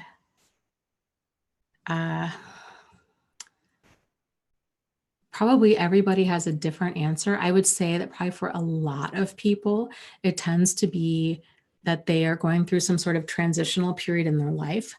Maybe they're recently divorced, they're new to a new town, they've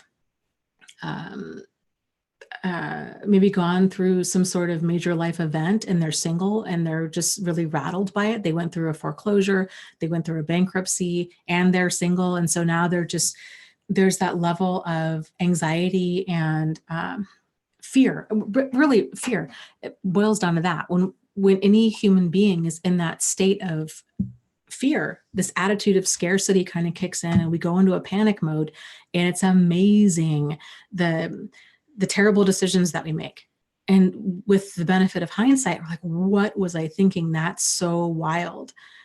But if it is an unaddressed vulnerability, like you were lonely, or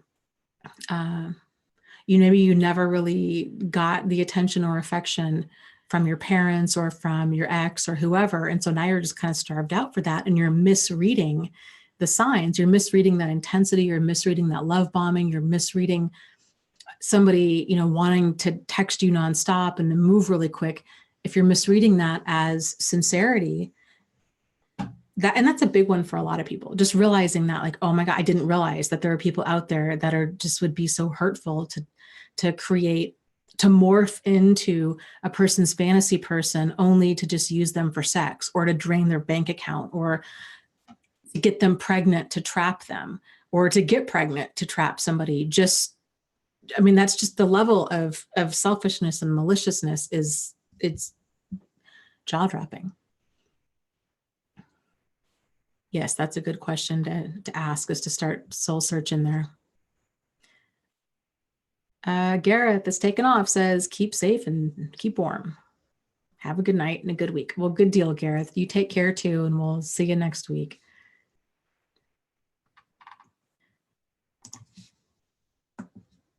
Okay, Missouri Cowboy had asked a question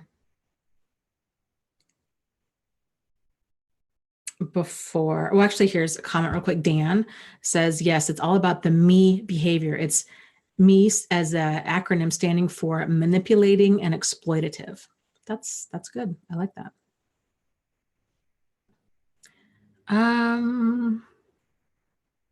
Somebody had asked earlier about, do narcissists have empathy for themselves?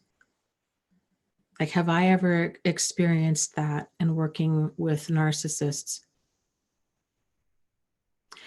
I will tell you, by and large, the diagnosis of narcissistic personality disorder, I think that one tends to really be very underdiagnosed. And what tends to, I think, cross the radar more often is antisocial personality disorder, because that's easier to point to, because there's more concrete things that you can point to with that. So I've had a lot more experiences when I was a psychiatric nurse working with antisocial people. Do they have empathy? I don't even know if I'd say it empathy. I think it might fall more into the camp of entitlement, of they don't like consequences. So you'll hear a lot of, it's like dealing with a child. It's not my fault. I didn't know. It's not fair. You should have done this. I can't believe this. It's, da da da da da. Just throwing out every single excuse in the book. It's never their fault. They're truly sorry. It'll never happen again. Like this kind of stuff. So you just, I'm sure that they're upset, and I'm sure that, just like a 6-year-old or a child feels really hurt and upset when they can't get their way or when they have consequences. Tears start, and just the gnashing of teeth, and the wailing, and like this whole dramatic scene unfolds. But it's generally just because they have consequences. That's more of what it is. I don't think, people were talking about, like with Chris Watts, oh, I hope he stays in his jail cell and sits there, and he thinks about his wife and his murdered children, and that keeps him up at night. Like, it won't. I'll tell you that right now. Like, he went out after and again, normal people, it's so hard for us to even to just, all the little details about it. It's just hard for us to comprehend. After he buried his wife in a shallow grave, and, her and their unborn child, then stuffed his 2 children into oil tanks, stuffed with his boot, had to shove the children into these oil tanks because the opening was only about 8 inches. Then I think, if I remember correctly, he went to the gas station and got like a burrito. It's just so nonchalant of, just another day kind of a thing. And there's no remorse. Like, there's nothing there. They don't care. They don't care. It's other people to them are just for their use. It's like a bottle of ketchup. And when the ketchup runs out, when that use runs out, they just throw it away and they don't look back. And it's really heart-wrenching and heartbreaking for people that care about them, to be treated like that. And it's hard for the rest of us that see that kind of stuff, like with Chris Watts or any number of these other stories out there. Oh, it's so difficult. And Nail says, yeah, and they can feign empathy. It's not genuine. I think what made the Chris Watts case what caught the attention of so many people with that is, unlike so many others out there that are murderers or do kind of really heinous crimes like this, is there really wasn't a history. This is what I was saying before. Like, just because a person doesn't have a previous history doesn't mean that they're safe. He didn't have a previous history of criminal activity. But I think the big takeaway from that case is, when a person's cheating on you, they don't love you. When a person is acting in a way that shows you that they don't love you, that is one of the most dangerous times that you can be around them, because they don't care, especially if you're married to them. Because not only do they not care, they feel trapped. And you're the problem, because they don't want to be there anymore.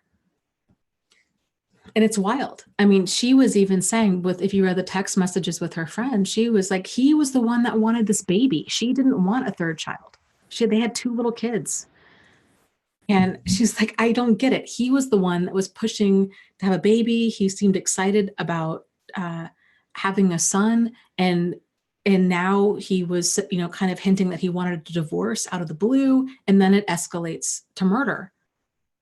And, these kind of things can escalate so quickly. And it's just scary.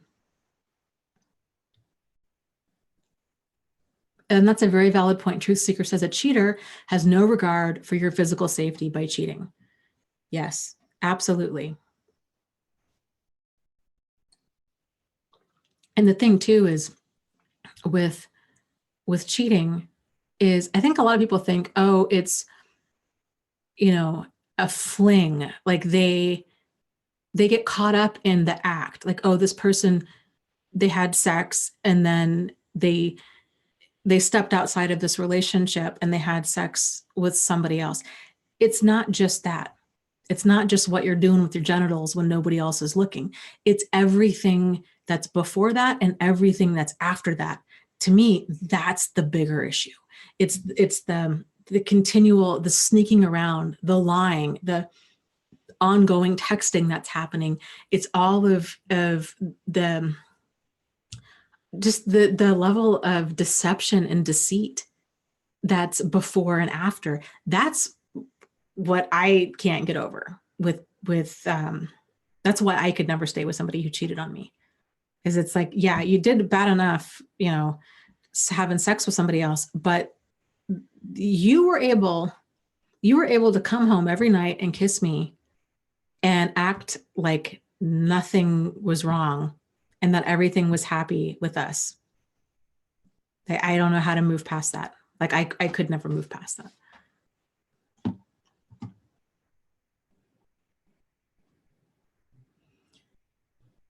Oh, I agree. And Mars says, it bothers me that people blame Chris Watts' mistress. Yeah, I think well, in all fairness, I do think she might have had more of a role than she has admitted or that the cops have even dived into. But regardless, at the end of the day, it was him. And what gets me is when people start blaming Shanann. I think that's just when I first started doing, see, that's the thing, like you just don't, I'm just continually surprised by people's behavior. And then I get upset with myself because I'm like, Dana, you've heard tens of thousands of stories like this. This is what you do day in and day out. You know, you would think that there's nothing else that would be shocking to me because I am neck deep in this stuff every single day, 7 days a week. And yet it just never ceases to amaze me. And when I saw people on YouTube, there was a channel that came up that was really blaming Shanann and really trying to launch a smear campaign to show how awful she was. I just was horrified. And then even more horrified when I'm reading these comments and people are just going on the attack. It's just absolutely disgusting and wild. So, oh, yikes. Dale was saying that his ex had installed, I think it was like a gas pipe or something wrong. And I think if I lost the first part of what you were saying, that his ex denied it, but he came home and could smell the smell at the front door. Oof. Daughter and son were asleep and he unlocked the door to let fresh air in and called the police that said that there was no evidence. Yeah, Salon says, yeah, Dale, if you suspect a gas leak, get accredited and licensed person to check into that for your safety. Yes, absolutely. You can also, if you can't get anybody out there immediately, you can take a bottle of soapy water, just get like a spray bottle and then mix some soap into it and spray it on there. And if there is a gas leak, it'll start bubbling up and you can see where it's leaking gas. So, but yeah, I would just leave the house, open up all the windows and get out of there because that stuff is really scary. Oh, yeah, you're right. Hindsight says, yeah, people also blamed Harvey Weinstein's victims as if they were looking out for money. It was disgusting. Yeah, that is disgusting. Actually, one of the most recent things here where I live, I don't know if you guys heard about the uh, Michigan State University scandal and with gymnastics coach Larry Nassar, who had sexually molested, I don't even know, dozens, if not hundreds of girls over the years, or young women over the years. And they finally got him, he was tried, he went to jail. And then I think it was his supervisor also, I think, went to jail. Then they had this interim dean who, what an idiot. I just, again, like, it's one thing to think this kind of stuff. It's not even okay that you're thinking this, but it's one thing to think it. It's another thing to say it. What on God's green earth is going through your mind that you would think that this is somehow okay to say? So he had said publicly that all of the different sexual abuse victims that had come forward were basically attention seeking and enjoying their time in the limelight. He was forced into resigning earlier this week. It was like these people are telling their story of how MSU covered this up for a long, long time and allowed it to continue. And you're saying that they're just out for attention. I mean, it's disgusting. Disgusting. Okay, let me see if I've got any more questions in here.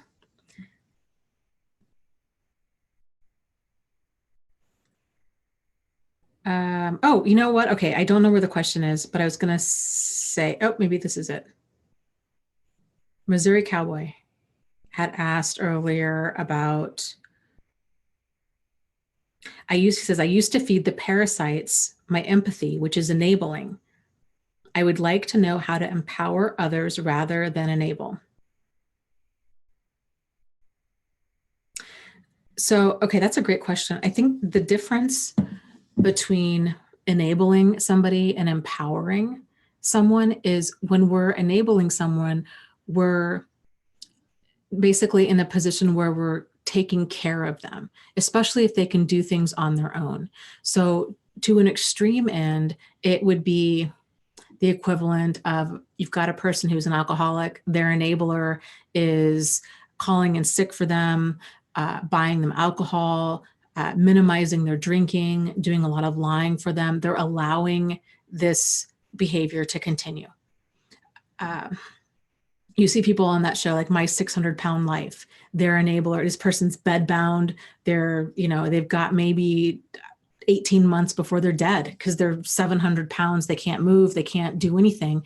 And their enabler is bringing them whatever they want. They're bringing them 5,000 calories of food a day. They want fast food, they get fast food. The enabler never says no. And that can seem really kind of harsh or unfair because oftentimes the enabler in that situation, they know, if I don't give in to this person, if I don't get their alcohol, or that 700-pound person their pizza, there's hell to pay. They're going to make my life a living hell. And so they tend to do a lot of this enabling. It's manipulative. They tend to get manipulated into doing a lot of this caretaking because they just want peace in their life. So that's how a lot of enablers tend to kind of slip into that role. I would say probably more often than not. So enabling behavior, it's not helping the person in the long run. It's not for their highest and greatest good. It tends to be more because we're not comfortable. We're taking action because we're not comfortable with confrontation. We're not comfortable with having boundaries. And so we're giving in because we're just not comfortable with saying no, basically. Whereas empowering behavior is working towards another person's highest and greatest good. It's giving them the freedom to problem solve and to do things that they are capable of. And if they're not quite capable of doing them just yet, it's kind of cheerleading them. Yes, you can do this. Let's set you up for success. It's helping them to become more towards like their highest and greatest good. So it's a big shift. And I would say even between the two, there's enabling, and then there's the empowering, but in the middle, which can be a difficult territory for, I think, a lot of us to navigate. I know I struggled with it for many, many years, is that middle ground is helping. And helping can seem like a really good, kind, compassionate thing to do. But if we're continually helping, if we're coming to the rescue all the time, if we're sinking ourselves to save somebody else, if we're fixing their problems for them, if we're kind of going above and beyond, basically a lot of rescuing kind of behavior, then that's a problem too. Because we're basically cheating that other person out of the experience of problem solving and building self-esteem, really, if you look at it that way. So it can feel mean, being like, okay, I'm not here to help. Like, I can't, this other person's an adult. They're perfectly capable. I'm willing to help out and do caregiving. So there's that difference between caretaking and caregiving. Giving care is when a person is not able to do for themselves, and it's short term, and it's with healthy boundaries. If I can be there for you, you're really overwhelmed, you're going through a divorce, whatever.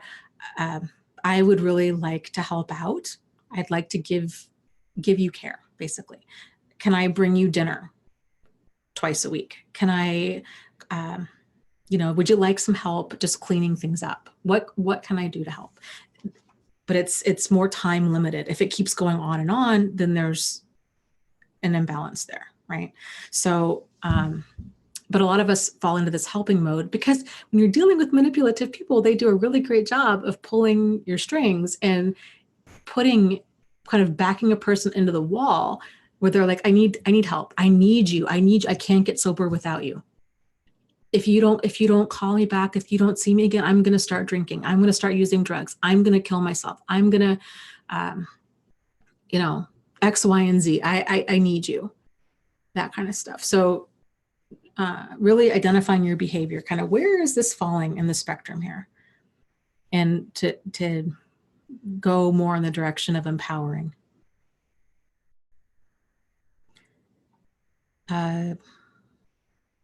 Soft breezy days, talking about some guided sleep meditation videos.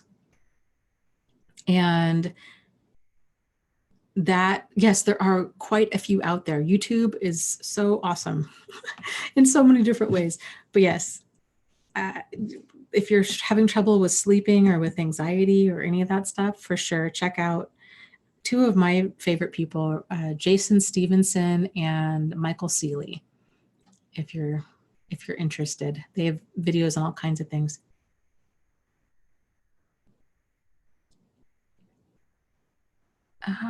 Let's see.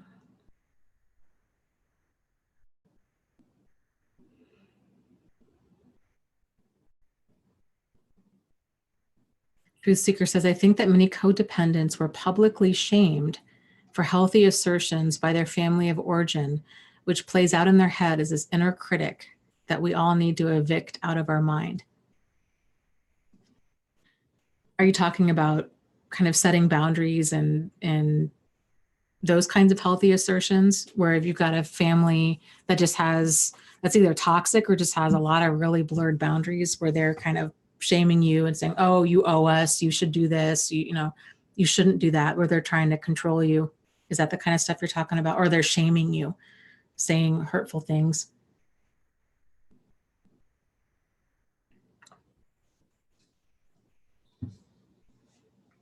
Yeah, Lisa was saying, she says, my mother enabled my narcissistic sister our entire lives. Yeah, and then the downside to that, because if a person is enabled, they can't do for themselves. So it hurts them in the long run, because they're cheated out of that ability to be able to become self-reliant and to build self-esteem. And a lot of times, and I've known people in my life that have been stuck. They're just incredibly dependent upon other people because they're bratty. They're kind of like, they're just really immature and they're really bratty. They just never grew up and they expect other people to take care of them. But then I've also known people that have been really babied, I guess, and enabled and disempowered their whole lives. And as an adult, and they actually, some of them have turned out normal, but they don't know how to do a lot of things that adults know how to do. And my heart goes out to them, because that's got to be so difficult to not know just kind of the basics of how to write a check, or how to well, I guess that's kind of an outdated thing these days. How to, how to have a bank account and reasonably balance it, how to, when to file your taxes, how to read a lease, what kind of insurance you need. You know what I mean? Like these kind of basic adult things that they're just overwhelmed by. That's got to be how to cook, how to do laundry, how to, budget your money. That's scary. It's sad.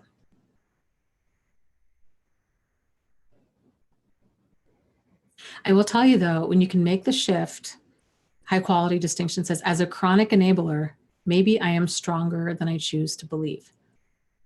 Well, odds are if you've been enabling a bunch of people your whole life, you've been doing the work of two people. So you probably really are stronger than you believe, because you've been living two lives, not just your own. But I will say, when you start making that shift out of enabling, even out of helping, into empowering, it totally rights that power balance within a dynamic. And it takes all this pressure off of you to rescue another person and to then carry them across the finish line. Like that's exhausting when you're not, like I was just saying, like you're not just living your life, you're having to live theirs too. That's so much pressure to put on yourself.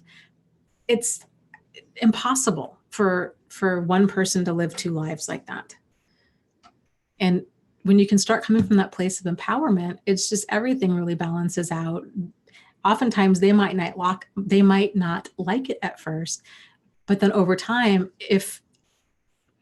when you start reeling those boundaries back in, one or two things is going to happen. The relationship is going to get righted and it's going to be a lot smoother, or it's going to completely topple over.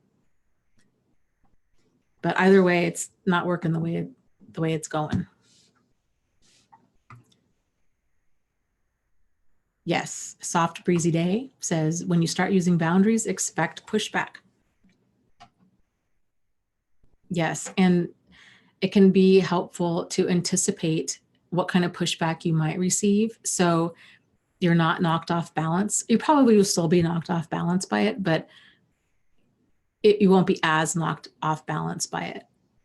And I'm a big fan of the first step with setting boundaries is really bringing space into the equation. So they do something that's boundary pushing. We've got it. The first step is to break that cycle of they do something, they push the boundary, and then we allow it to be pushed. Like we've got to insert space into that. So if they're texting you, instead of texting them back right away and complying or giving them an answer or whatever, understanding the context or the tone that we're setting. Because if this is a person that's difficult and demanding and that you don't want in your inner circle, that you're trying to kind of set boundaries with and back away from, you should set boundaries with everybody in your life. But if you're really trying to actively get things more in alignment with them, paying attention to the tone that you're setting. So if they're continuing to call and you're continuing to answer, the tone is they say jump, you say how high. They text you, you respond back right away. They have some sort of request, you always say yes. And so it can take a little while to kind of be like, okay, I need to start setting the pace. I need to bring things back a little bit. So if they call or text, you're not responding right away. And this can feel kind of like game playing, but it's really, it's not. It's trying to restore this power balance. And there's a bunch of little ways to do that. So you're setting the pace of what's comfortable for you. If they're asking you, oh, can you watch my children this weekend?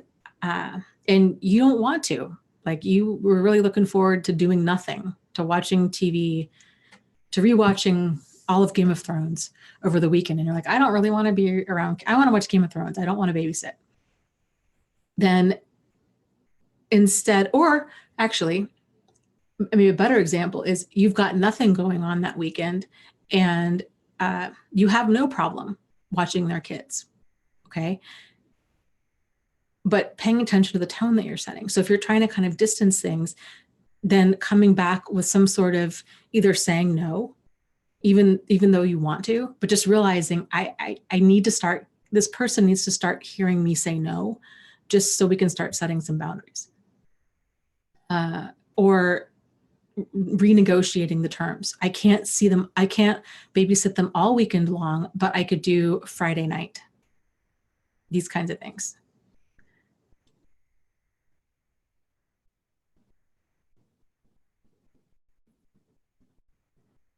Let's see, Dale says, oh, this is so true. My ex wanted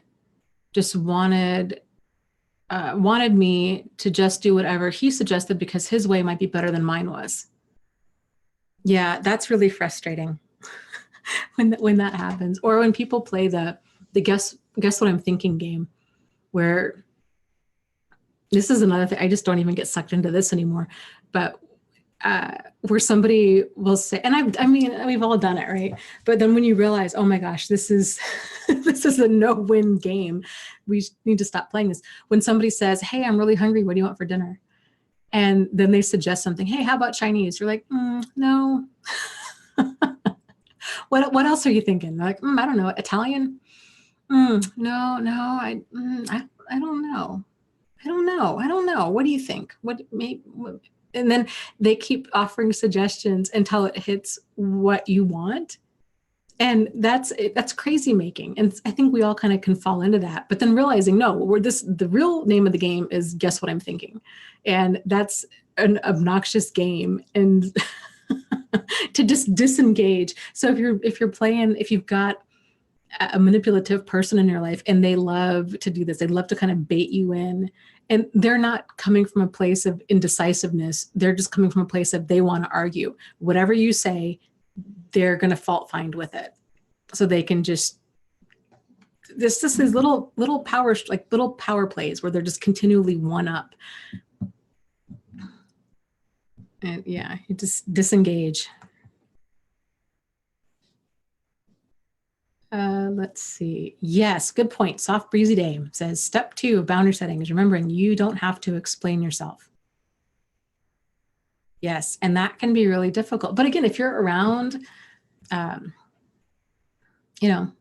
normal, reasonably healthy people, if you say, normal, reasonable people don't have a lot of, there's not this expectation of you owe me. There's not this level of entitlement.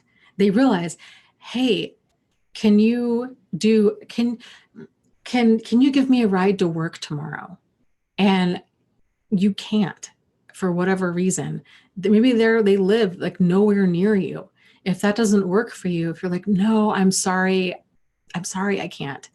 I don't know. Have you tried Jill? She lives more in your area.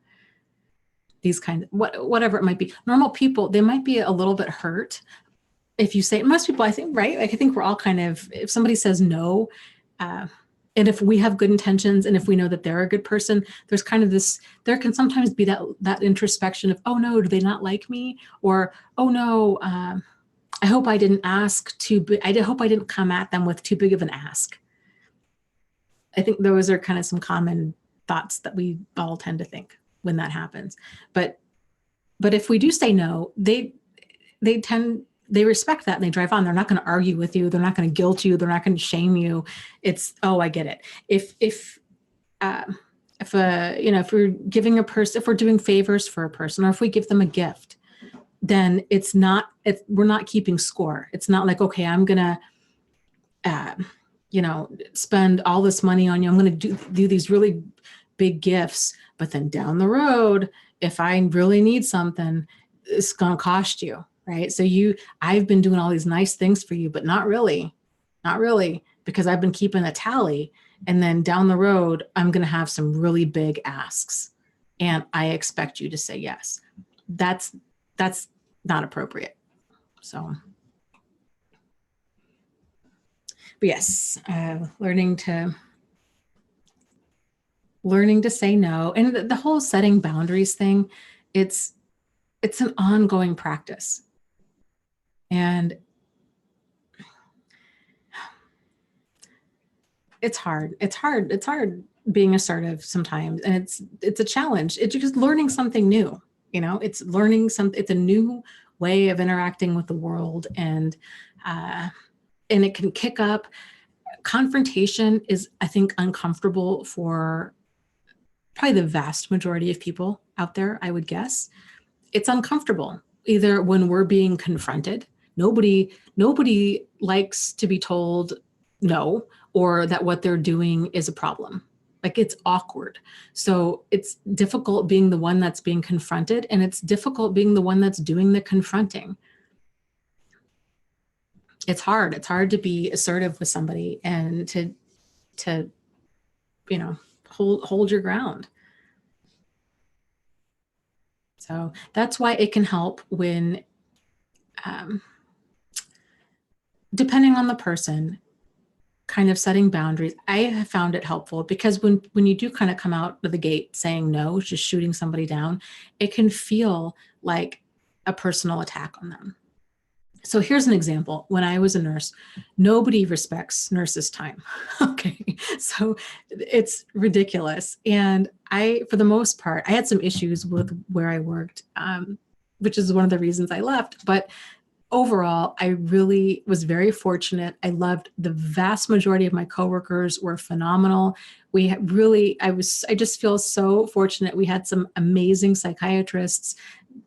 A lot of the nurses I worked with were just wonderful. The rest of the people there were either social workers, or they were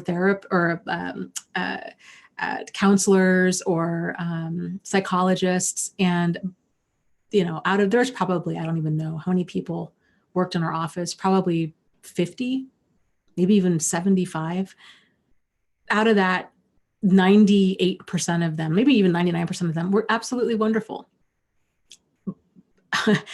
So a lot of us hung out after work. I mean, we were very friendly. We were friends. A lot of us were friends. And it had just gotten to the place where boundaries had become so blurred because everything had been so friendly. You know, we would go out for drinks after work, and it wasn't just me. This was everybody there. And so, kind of long story short, it had gotten to the point where we had no breaks. The nurses got to the point we had downtime at work, but we had no scheduled breaks. And people would look at you like you were from Mars if you were saying, I'm going to go take a 15-minute break and go do a crossword puzzle. That just didn't happen. And forget about having lunch. Like, people would just come in your office all the time. So I decided, I'm like, you know what? I really need to start pulling these boundaries back. And a lot of the stuff I didn't mind. For the longest time, I didn't mind doing it. And it was, people would come in my office to come chat. People would come into my office, hey, you know, so-and-so, you know, sometimes it was an emergency. Sometimes, you know, whatever. There were things going on that it was like, oh, that's no big deal. That'll just take 5 or 10 minutes. But then you realize, oh my gosh, paying attention to the tone that you're setting. And so I began telling people, okay, guys, I love you all dearly, but I'm shutting my door for the next half hour and I'm having lunch. And I'm not doing these working meetings over lunch anymore. Like, it's not because I am mad at you. It's not because I don't want to be a team player. I just need some downtime. I just want to turn on some YouTube videos and just chill. And people were really deeply offended by that. They did not know what to do. But it helped to kind of soften the blow of kind of, and I guess kind of explaining it a little bit. Like, this is, you know, I just need some time to decompress. You know, nothing personal, not because I don't want to be a team player. I just need time to decompress. And then people were fine, but they were knocked off balance for a little bit at first. So, and then people, once they know your boundary, then they're fine. It becomes a non-issue because they just know.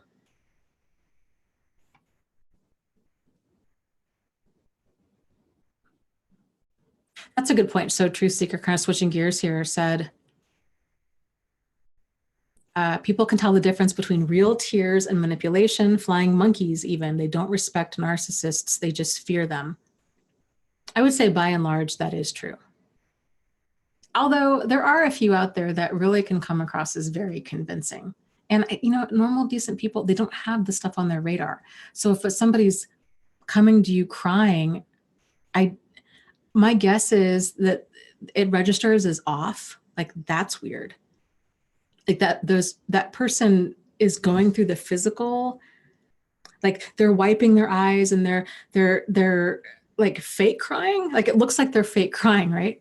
And it can be difficult because adults don't do that kind of stuff normally. And so I think it can be kind of like, am I seeing this right? Like, is that can't actually be going on? Like, why, how, that adults don't do that. So they might be kind of glossing over what they think is strange, or if they're experiencing an adult who's crying too much over something that's kind of not, it's off. It doesn't come across as sincere. There's not a seemingly sincere or what we would consider like an appropriate reaction. They're just too over the top about something. I think more people often than not we tend to think it's us. Like, that they can't possibly be trying to manipulate. I think it takes a little while to see this kind of stuff clearly. So.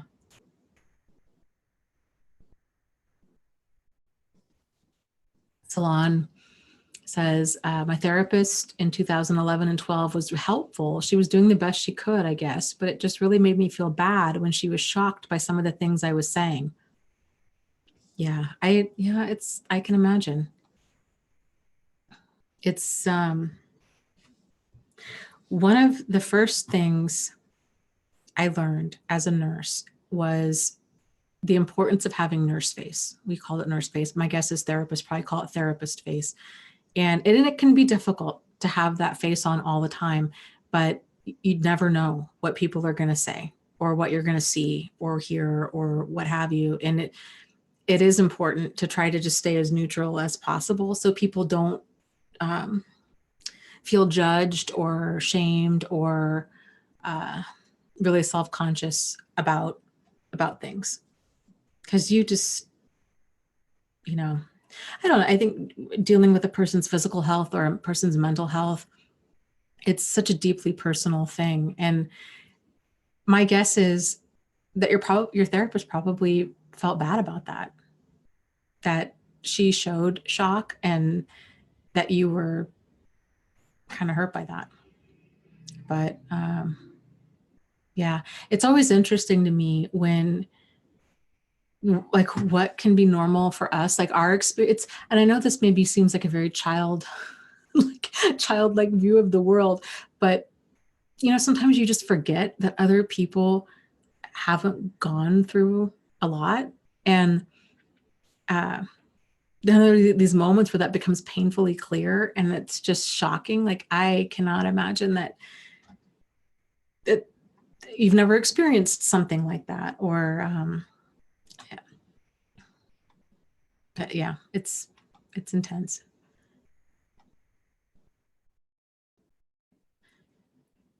Okay, let me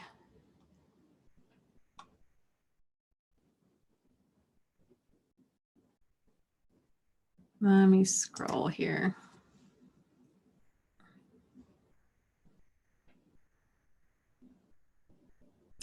ML says, why do narcissists have such bizarre behavior? I told my boyfriend he couldn't move back in.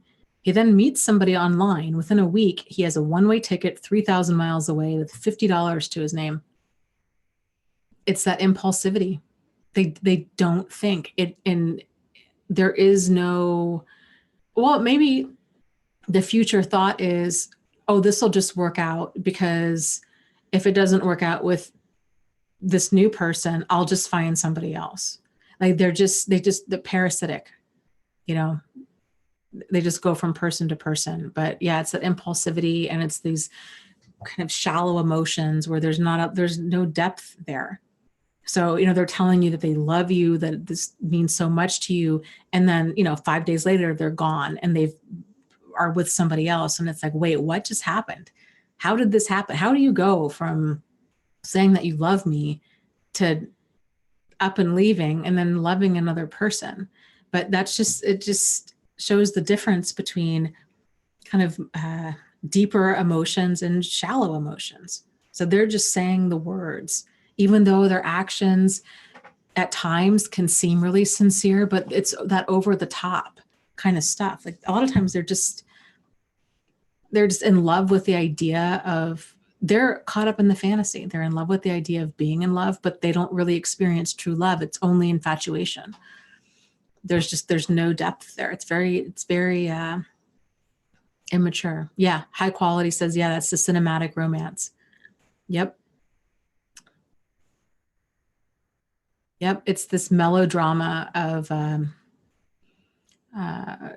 that life is kind of either this romantic drama or it's like a romantic comedy, where their behavior, no matter how problematic, is going to be seen as quirky and later accepted. And they're just going to continue to be persistent and send flowers and continue to call and, all of all of this stuff. That's the problem. A large problem with society is healthy,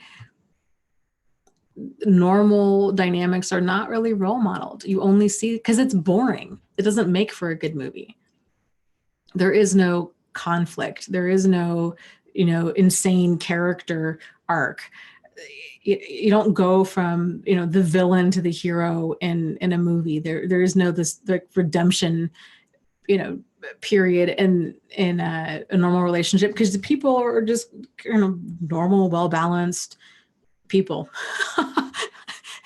they might have, there's growth that happens, but they don't go to such extremes.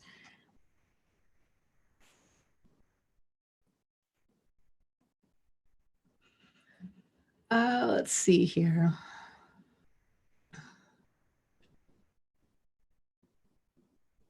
Yeah, that's a good point. Hindsight's talking about narcissists crying and says, I think it depends on where on the narc spectrum, whether they can genuinely cry or not.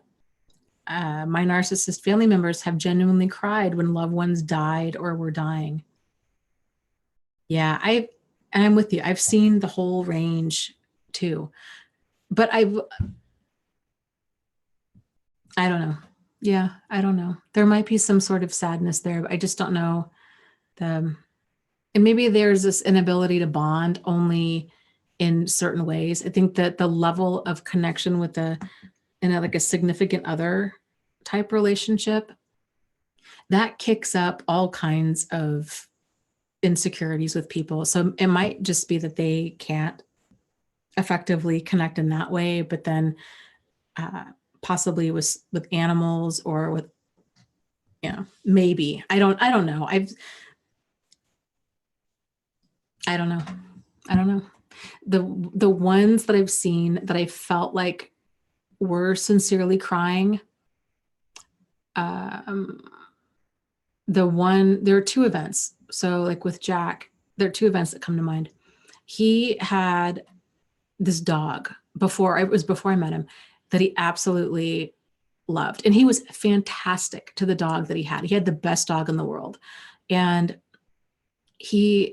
the dog after the first dog, he had accidentally run over his first dog and was devastated, took the dog to the vet immediately. It was just this horrific thing. And to hear him tell the story, I mean, he'd get choked up and he'd start crying, and he was really emotional. He'd also, with equal degrees of seeming sincerity, tell me about how he had been, in the military, and how he'd been in a war and how he had done terrible things. And he would cry. And there had been times I would sit there and hold him and he would just sob. And then I later find out that none of the military stuff was even true. And I believed that did not register as insincere at all at the time. I've seen insincere. I've seen people that break down, they're sobbing, and like you can tell that they think that that's how a person should act. And whereas a normal person's like, that's a lot. Like that's, you're taking it. That's strange. That's strange that a person would have this total breakdown over you know, I don't know, like the death of a coworker they didn't like, you know, or that they hardly knew, stuff like that. It's like, I could see being sad. I can even see maybe shedding a few tears, but it's not something that it's so intense that you've got to leave work and you can't come back for 2 days. Like, that's strange. I've seen crocodile tears. Uh, I've seen performances that it literally was like a performance where they would say things and I don't know, and almost kind of choke up and seemingly cry on cue. There's a whole range out there. It's very, very strange. I've known narcissists that were more probably like textbook, that really were so wrapped up in themselves. They didn't like anybody else. They didn't like animals. They didn't like children. Maybe they dated, but it was never enough. Like, you could never give them enough time, enough attention, enough affection. It was like they were just an empty bucket, and they always felt abandoned. Like, you could give and give and give and give, and it was just still never enough. And they had this complete inability to see how any of their behavior was ever a problem. They're all different because they're all people, and these are all, within some degree, it's all human behavior. It's just the extremes that it's taken to. And, that's why when I see a lot of the stuff on YouTube where they're talking about, well, narcissists, like always do X, Y, and Z, or sociopaths always do X, Y, and Z. Like, hearing from other narcissists or sociopaths, it's stupid. I'm sorry. It's stupid, but because they're all different. They're all different. Some molest children, some don't. Some are verbally abusive, some aren't. Some are, steal, some don't. Some don't like animals, some do. Some hate their mother, some don't. Some are women, some are men. Some are hypersexual, others are not. It just kind of stuff just manifests in like a whole variety of ways. That's why I think it's so important too to see problematic behavior for what it is, and as much as you can in all of the different ways as you experience it, and to not stay there thinking like, okay, I need concrete proof that this person is indeed a narcissist. Because it's so easy to slip into that thinking, because that's how our brains work. Our brains are these pattern recognition machines. And we tend to think, so if a person had a narcissist as a parent and they're like, oh, I would never get tangled up with anybody like that again.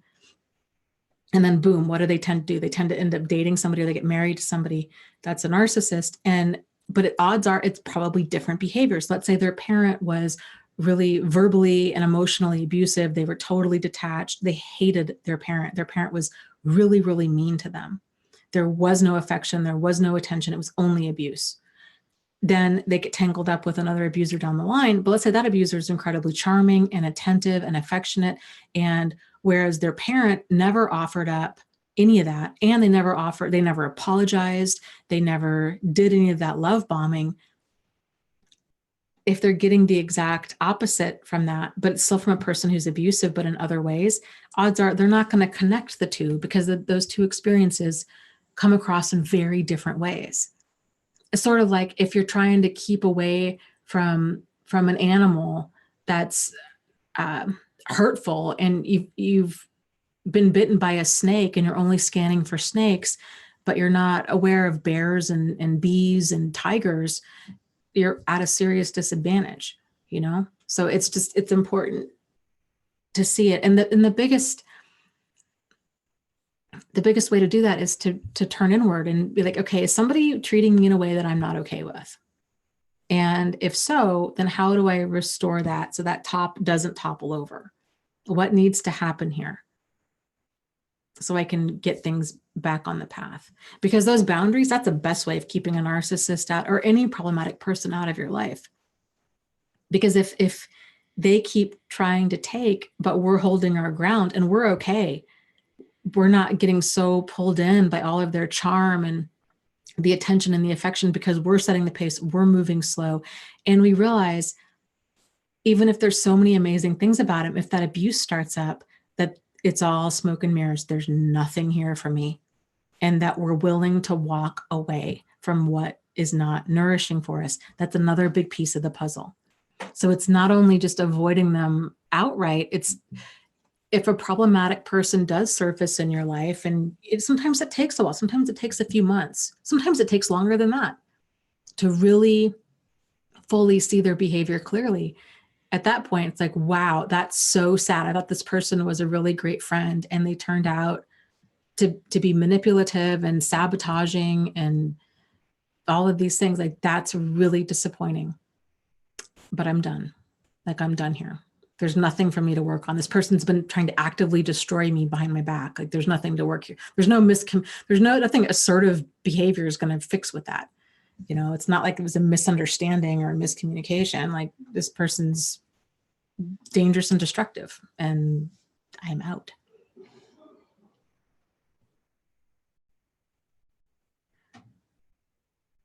Yeah, Michelle says, yeah, knowing who you are.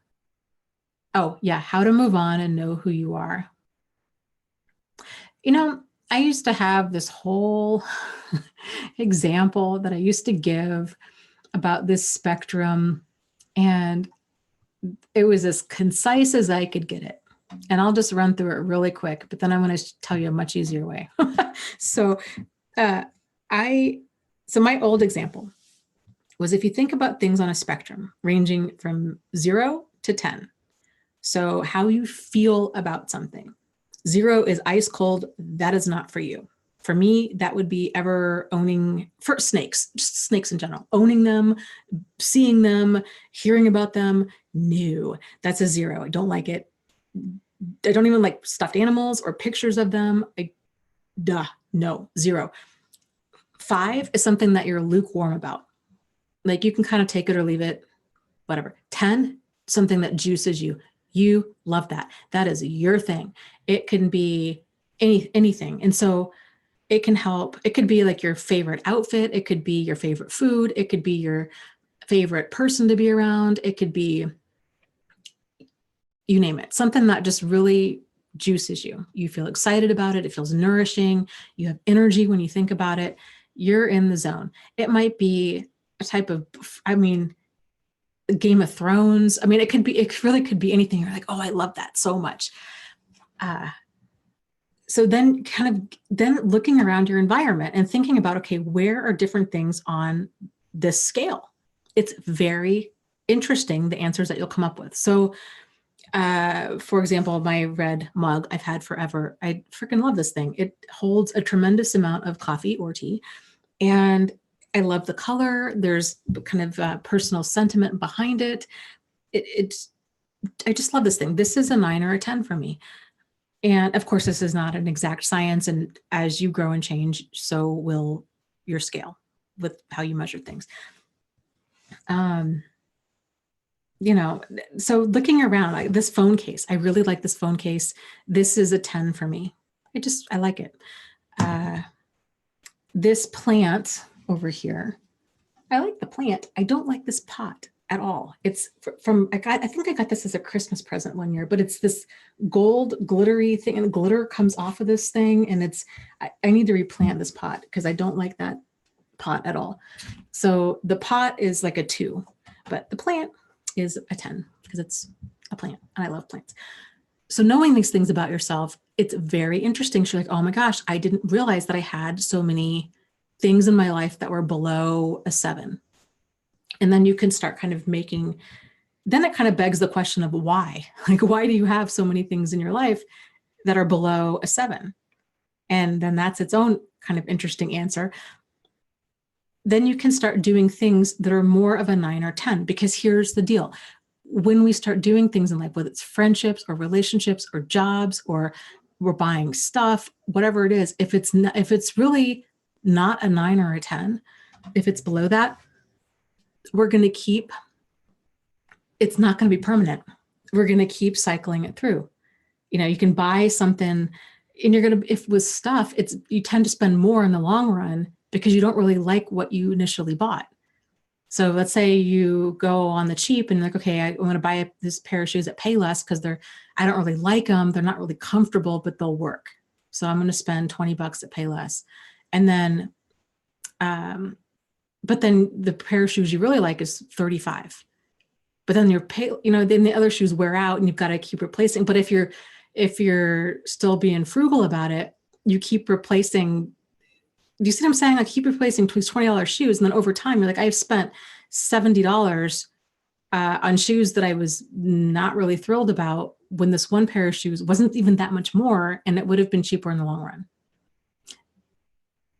So doing more of the stuff that's 9 or a 10 it is a significantly easier way to think about this is if you're familiar with the Japanese, I call her Japanese Mary Poppins. She is so cute. Her name is Marie Kondo. She is absolutely fantastic. And she wrote this book called The Magical Art of Tidying Up. I have not read the book, but I saw some of her TV show and she truly is magical. I just love this woman. And so her whole premise is what sparks joy in you. And that's basically it. It's a 9 or a 10. What is that thing that sparks joy? And in your environment, having things that spark joy. And here's the part that she does that I really like is the things that are no longer for you, whether it's old clothing, whether it's friendships or jobs or relationships that have just run their course, if they're not for you, it's a lot easier with other people if things end on a decent term, but to mentally thank them for like, okay, for things in our life, like the clothes, thank you for supporting me in my life and thank you for being there for me, and then donating them so the next person, hopefully it'll spark joy for them. Or I had a boss one time, kind of along the same lines as sparking joy. He had a really fantastic philosophy about employees and how he went about whenever he had to fire somebody, which was really few and far between. But he would say, he looked at it as he was doing them a favor. And he's like, you know what? If they have no energy, they don't like being here, they're constantly calling in, they're doing kind of, a half-assed job, their heart's not in it. He's like, I need to let them go. And they might stay here. They might stay here for 30 years because they need that paycheck. But how tragic would that be? And sometimes you just got to push a person out of the nest and make that decision for them because the other person might not have left. And it would have ended up causing them all kinds of stress and mental anguish staying at a job they hated. So I think that's the whole point. So you start finding yourself by tuning in with yourself and really getting to know what sparks joy in you, what is nourishing to you, and what is draining for you. Starting there. Once you start really getting in tune with things it's a lot easier to kind of figure out what is sparking joy or what is not sparking joy in terms of, a potted plant or a phone case or things like that. Or I should say the pot. No offense, plant. I'm talking about the pot you're in. I don't want to hurt its feelings. So it's a lot easier to start there than it is to start with bigger things like relationships. But once you're kind of building momentum, then you're more in tune with these things. And then down the road, you're so much more in tune with these things. And just things start to line up because you know what's for you, you know what's not for you. Okay. So yeah, Missouri Cowboy says yes, and this will make the continuous process of decluttering easier. Yes, I think her show is on Netflix. I could be wrong about that, but it's so great to watch how it just changes people's lives when they start kind of releasing the stuff that's not for them anymore. it's cool. There's a lot of tears in pretty much every episode.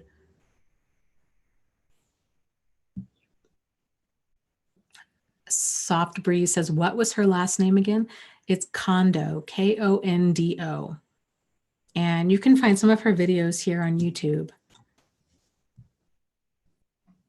Yeah, she's just wonderful. And I think what a wonderful way to go about cleaning and organizing your home, to just think about it in terms of what sparks joy.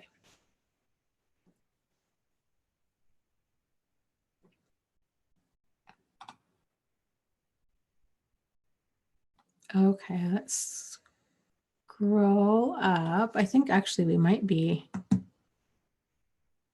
about ready. Okay, let's see if we'll do one more quick question and we'll do our guided meditation for tonight.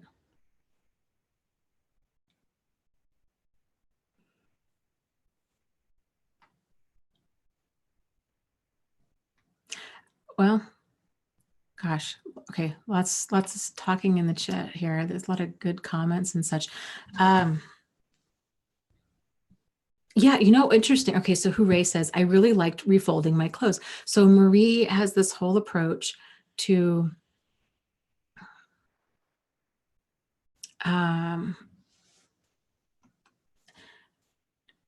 things, and with folding things, and it's this whole like folding things into thirds, and she does this with everything, with socks, with underwear, and it seems, at first I was like, oh, that is taking it to a whole nother level, and we're pretty tidy. Like I always have my, now that we've unpacked and we're settled, everything is getting to the place where it has a home, and it's just a lot easier. It's a lot easier to have a tidy house if everything has a place. But when she was showing me that, like how she folded underwear and socks, I'm like, oh my God, no way. But then I began hearing people like, Hooray is one, but other people were saying how that in itself was I thought I'm never going to do that. Like that's too much. But people were saying, they thought the same thing, and then they began doing it, and it was so enjoyable because everything stayed in its place. Like you pull, a few things out, but everything else is standing upright. And I love this part about it, is it just brings a practice of mindfulness into your life on a regular basis, where you're fully present while you're folding things. You're thinking about this object and you're putting it away. You're treating it with value. You're not, taking it and just throwing it in a drawer. It's appreciating every single thing, down to pairs of socks. And I really like that mindset. I just think that's such a beautiful way to live.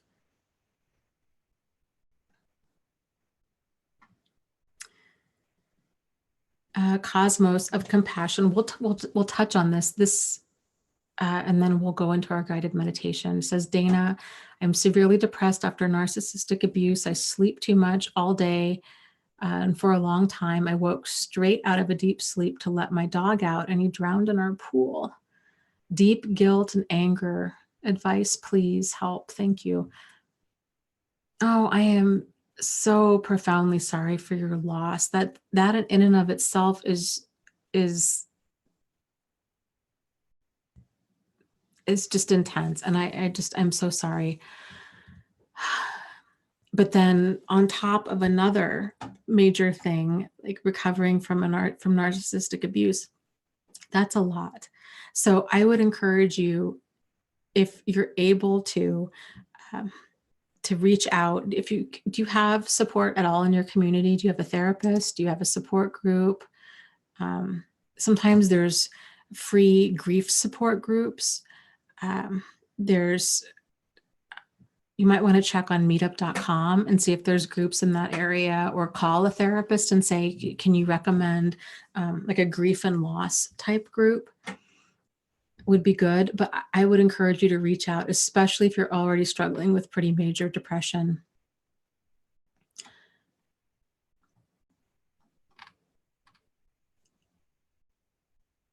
We do this live stream every Wednesday night. So we're here. So if you just want a place to to kind of just be here and to get some support. And right now there's 137 people on, just sending you lots of light and love. We are here. So, and I would agree, people are saying in the chat, you did not do this. This was an accident. And it absolutely was. Absolutely was. And it's so tragic when a pet passes this way. So yeah. I can understand how you would be struggling with a lot of different emotions, guilt and anger and sadness and all of these things. But yeah, it was, I guess I look at it this way. When there's accidents, I'm a big fan of, we don't punish for accidents. So, because accidents, they can happen to anybody and they're not intentional. So if we wouldn't punish somebody else for an accident, a child has an accident and wets their pants. We get in a car accident, a fluke freak thing happens. It just happens. There's no punishment needed. It was an accident. You didn't do it on purpose. It just happened. We wouldn't punish anybody else. There's no need to punish yourself. So is there anything that we can do? Maybe a better thing to say, to support you in this.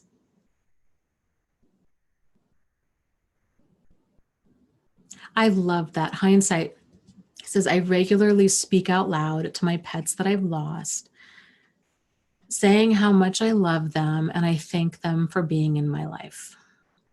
I love that. Yes, I think that's the worst part of having a pet, is that they just, even under the best conditions, they don't live as long as we do. And that's so hard. It's so hard because they are so wonderful.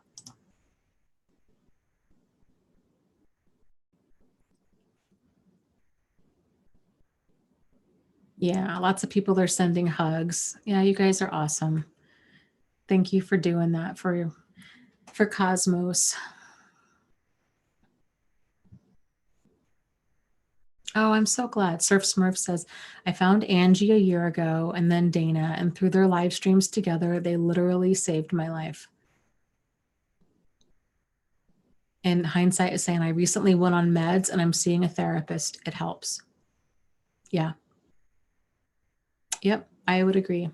I think there's a lot of value in therapy, a good therapist, and the right medication if you're really struggling with depression. And if you've heard any of my background with personally struggling with depression, I have struggled with it my whole adult life, and probably most of my childhood too.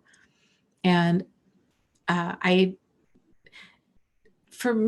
this has been one of my New Year's resolutions, is to make no more unmanaged mental health. Like from here on out, I'm going to make my mental health a priority. And I would really encourage you to do the same. You're worth it.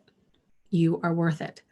And if that means seeing a therapist, if that means seeing a doctor, if that means going to grief support, if that means getting onto some medication, if that means coming to some live streams, if that means journaling, if that means yoga, whatever that might mean for you, to make that a priority. And because I tell you, depression is one of those things where it can kind of sets in like a fog, and it can stay around. And we might even think, you lose track of time when you're depressed. And then you realize, oh my gosh, I've been feeling this way for years. So if that's something you're struggling with, I would just encourage, don't let that happen to you. So some degree, it's normal. It's normal to feel anxious. It's normal to feel depressed after an abusive relationship. Absolutely. But this doesn't need to go on indefinitely. There is other help out there. And if you've been struggling with this, I would really say for sure longer than a few months, it's time. It's time to go do something different, because this isn't lifting on its own. And if it's to the point where it's really negatively impacting your life, or it takes all of your energy to get out of bed, you can't function, you're possibly crying all the time, you're struggling with sleeping and with eating, and potentially having some really dark thoughts, it's time to go get some help.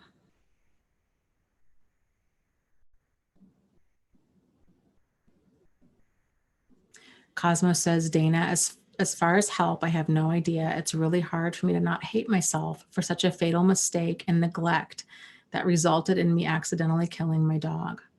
I'm so angry at the narcissist, but it's my fault, but still.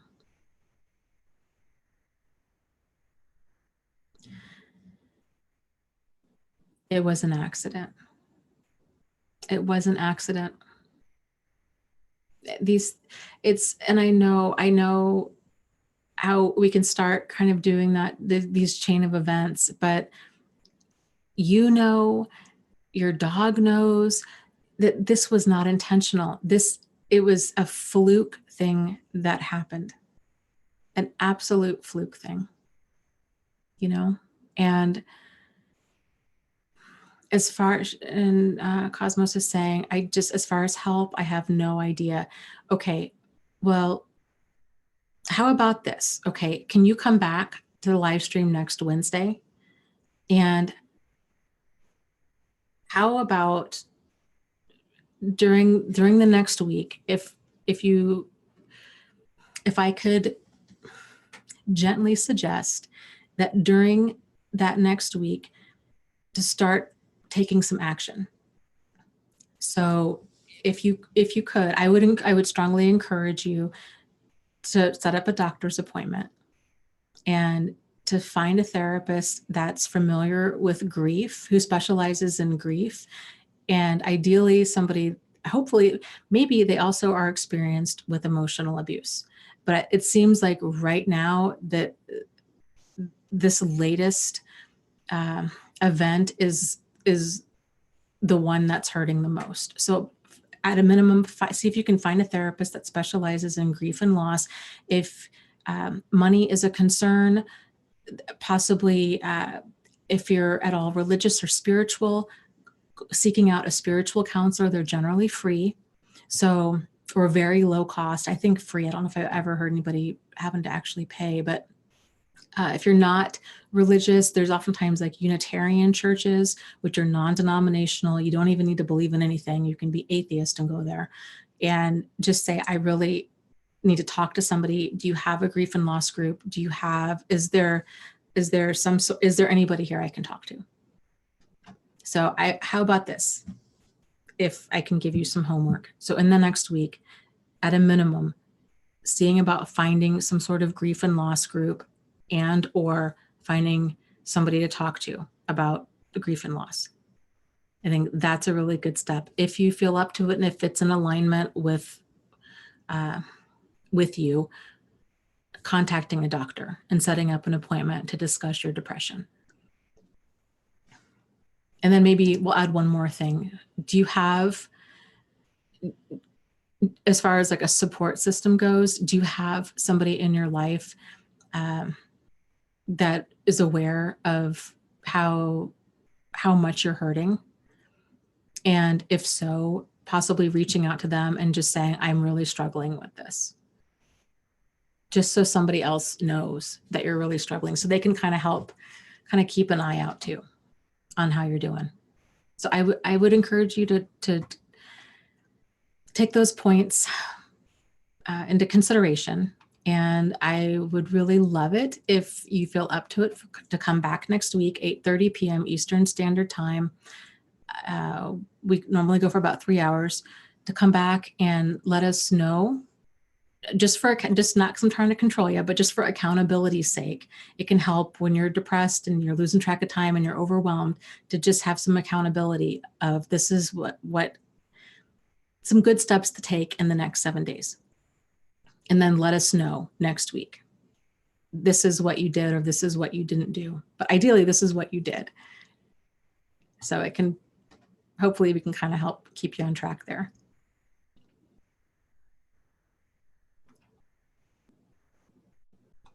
Yeah. And Joe was saying it is not your fault.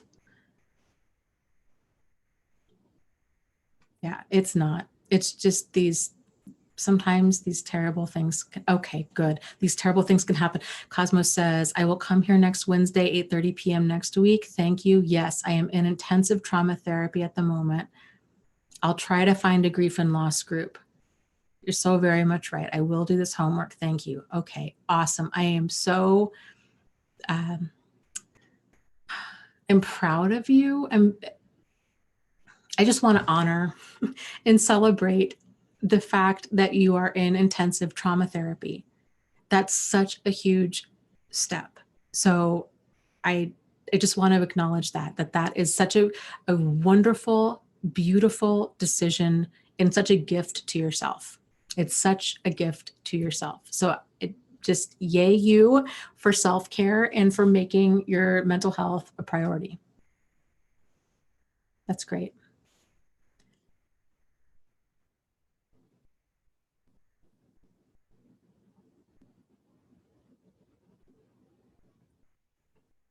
And then maybe down the road in some time, there's some things that we could talk about with ways that to potentially honor the pet that you lost. So potentially donating supplies to a shelter.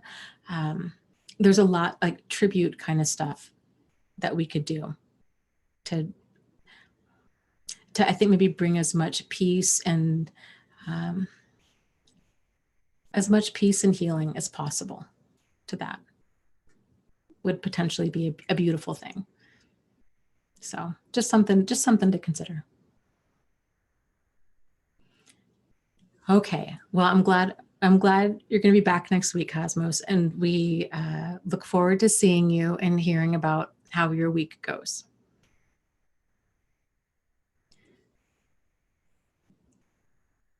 Yes, Cosmos says, my heart is beyond broken. You are also golden and kind. Thank you. What a nightmare my life has become. We are survivors for sure. Thank you. Yes, and much love and thanks. She said, much love and thanks to you all. Yes, and the same goes to you. So I really feel we have such an amazing group here. It's amazing to me that there's, this many people from all over the world that can just get together and support each other. It's just such a beautiful thing. So there is so much good in the world. There really, truly is. Dale was saying, yeah, good job with getting the counseling. The grief is real and you can walk through this. Yeah, absolutely. So, okay. So with that said, because I know some people, it's really late for them or really early for them. Let's do our guided meditation and then we'll call it a night. And then I will see you guys on Angie's channel next week on Tuesday for the live stream. So take some time and find a comfortable position, whether that's getting comfortable in a chair or you're laying down on a bed.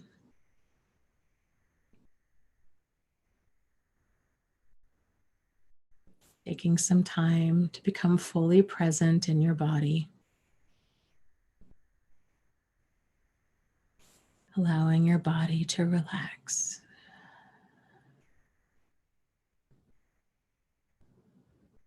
Breathing in through your nose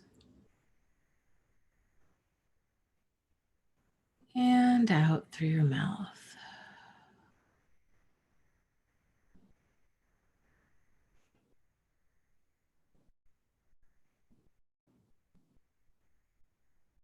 Breathing in through your nose, taking in all of that healing oxygen down deep into the bases of your lungs.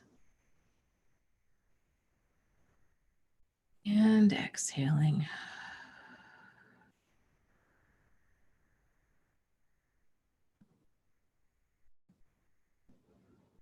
With each breath becoming more present in your body and in this moment. Releasing any worries about the future or any regrets about the past. Being fully present in this moment.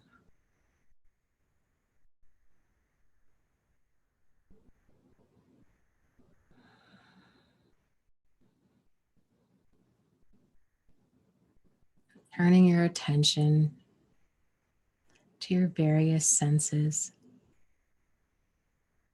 Noticing the temperature of the space around you. Noticing any different temperature variations within your body. Are you warm? Are you cold? Are you just right? Are your hands warm or cold? And how do your feet and toes feel? Are they warm? Are they cold? Are they just right?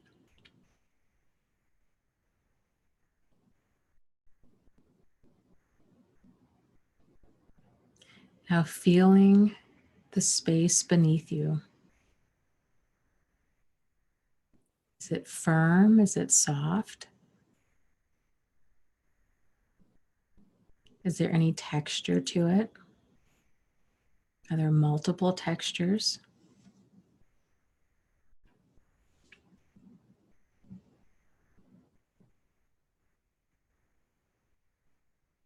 Really feeling the space around you. Continuing to breathe.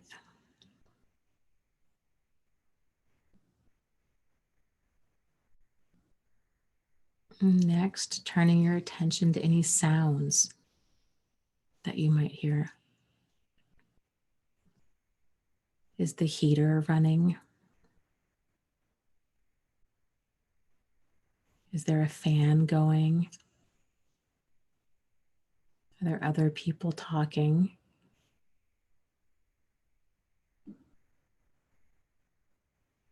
Do you hear any cars driving by or the rustling of the wind outside? Just noticing the different sounds around you.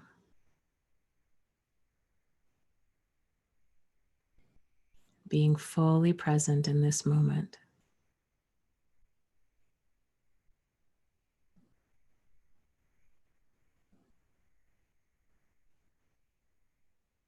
And turning your attention inward and feeling and hearing and sensing every single breath that you take in. Feeling the air travel down into your lungs. Feeling your chest expand and contract.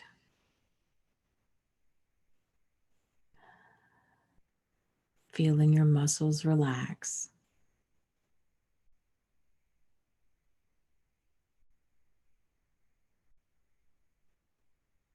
Feeling your body getting heavier with each passing breath.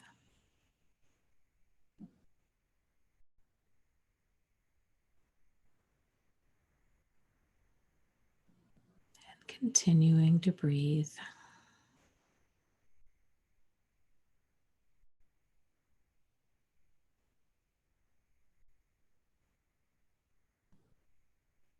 You are here. You are in this moment. There is a lot of things that are good and right about this moment.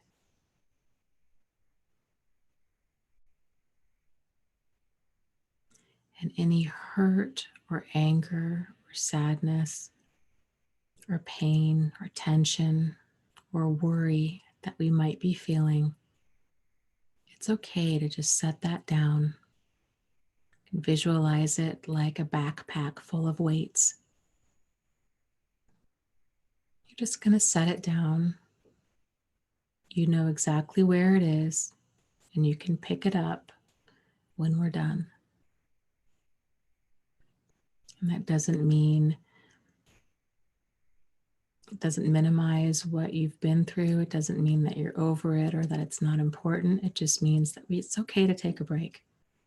It's okay to just set it down and be here fully in the moment. Feeling how much lighter you feel. Just truly being present in the moment. Perhaps truly experiencing a moment and realizing that you haven't been present in for a long time. Noticing how good it feels to be present in your body.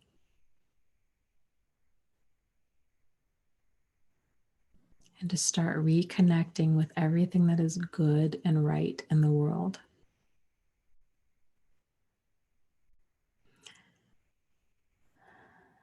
So now let's take some time, perhaps visualizing, however you'd like to do this. Some people like to visualize it as a light inside of them and having that light grow larger and larger. And some people like to visualize kind of cords of light stretching out from them, but connecting to everything that is good and right. So perhaps connecting to the different people that have made an impact with you tonight in the chat, or people in your everyday life. It could even be complete strangers that have just given you a smile or just been a friendly presence, if even only for a moment.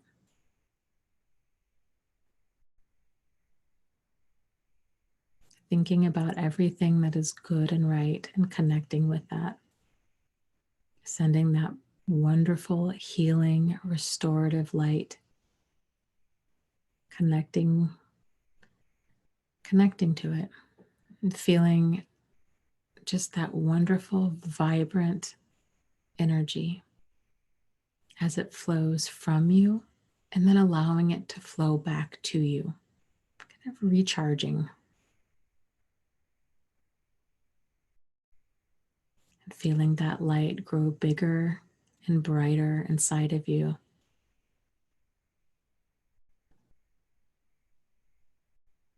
Easily and effortlessly moving through your chest, expanding as it makes its way down your arms, all the way down into your hands and your fingers,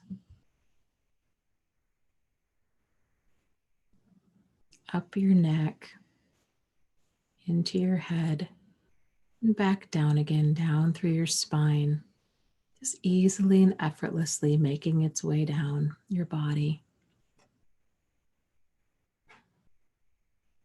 Moving easily and effortlessly through every cell in your body, restoring it, bringing vitality and healing, having this light moving down into your hips and your legs, and your calves, your feet, to each and every toe, till your whole body is full of this amazing bright light. It's still connecting to everything that is good and right with the world.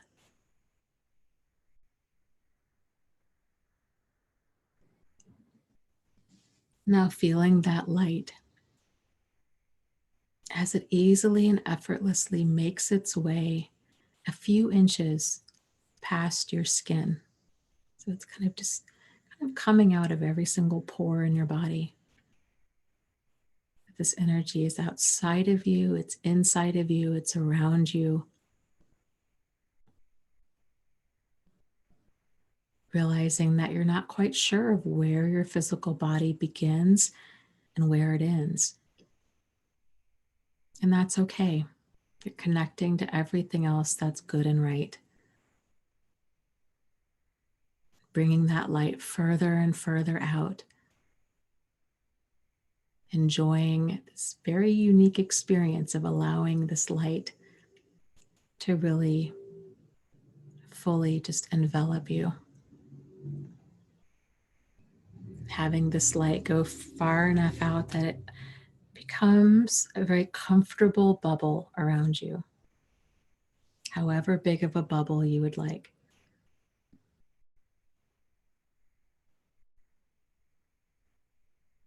That in there, that you are safe, you are connected to everything good and right. So let's take some time now to just send some of that light and love out to other people. Again, perhaps in the chat, perhaps in your everyday life. Just enjoying having that gratitude and that connection with everything that is good and right. And let's do that for the next 5 breaths.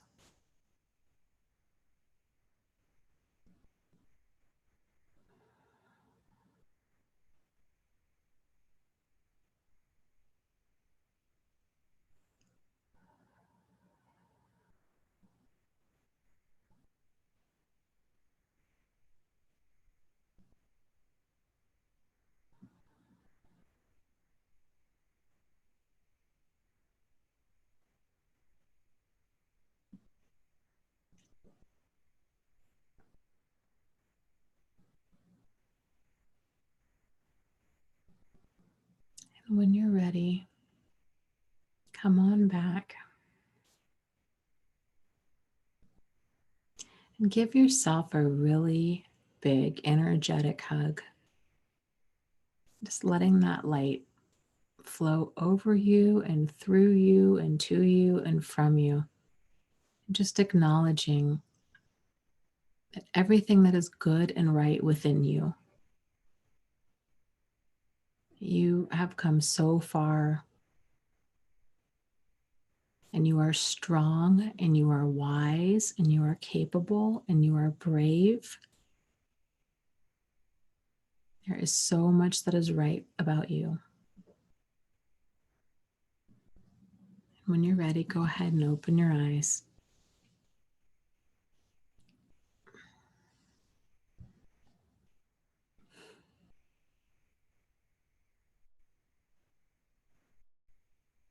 Thank you, Missouri Cowboy, for the live stream donation. I appreciate it.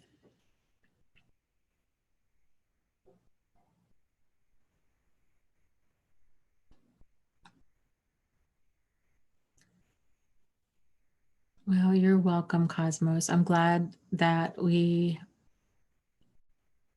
could be here for you. So,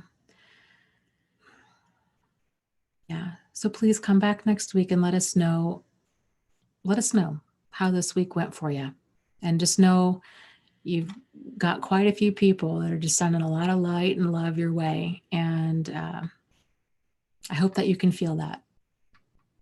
So take care. You guys have a wonderful night and a wonderful week. And just, you matter.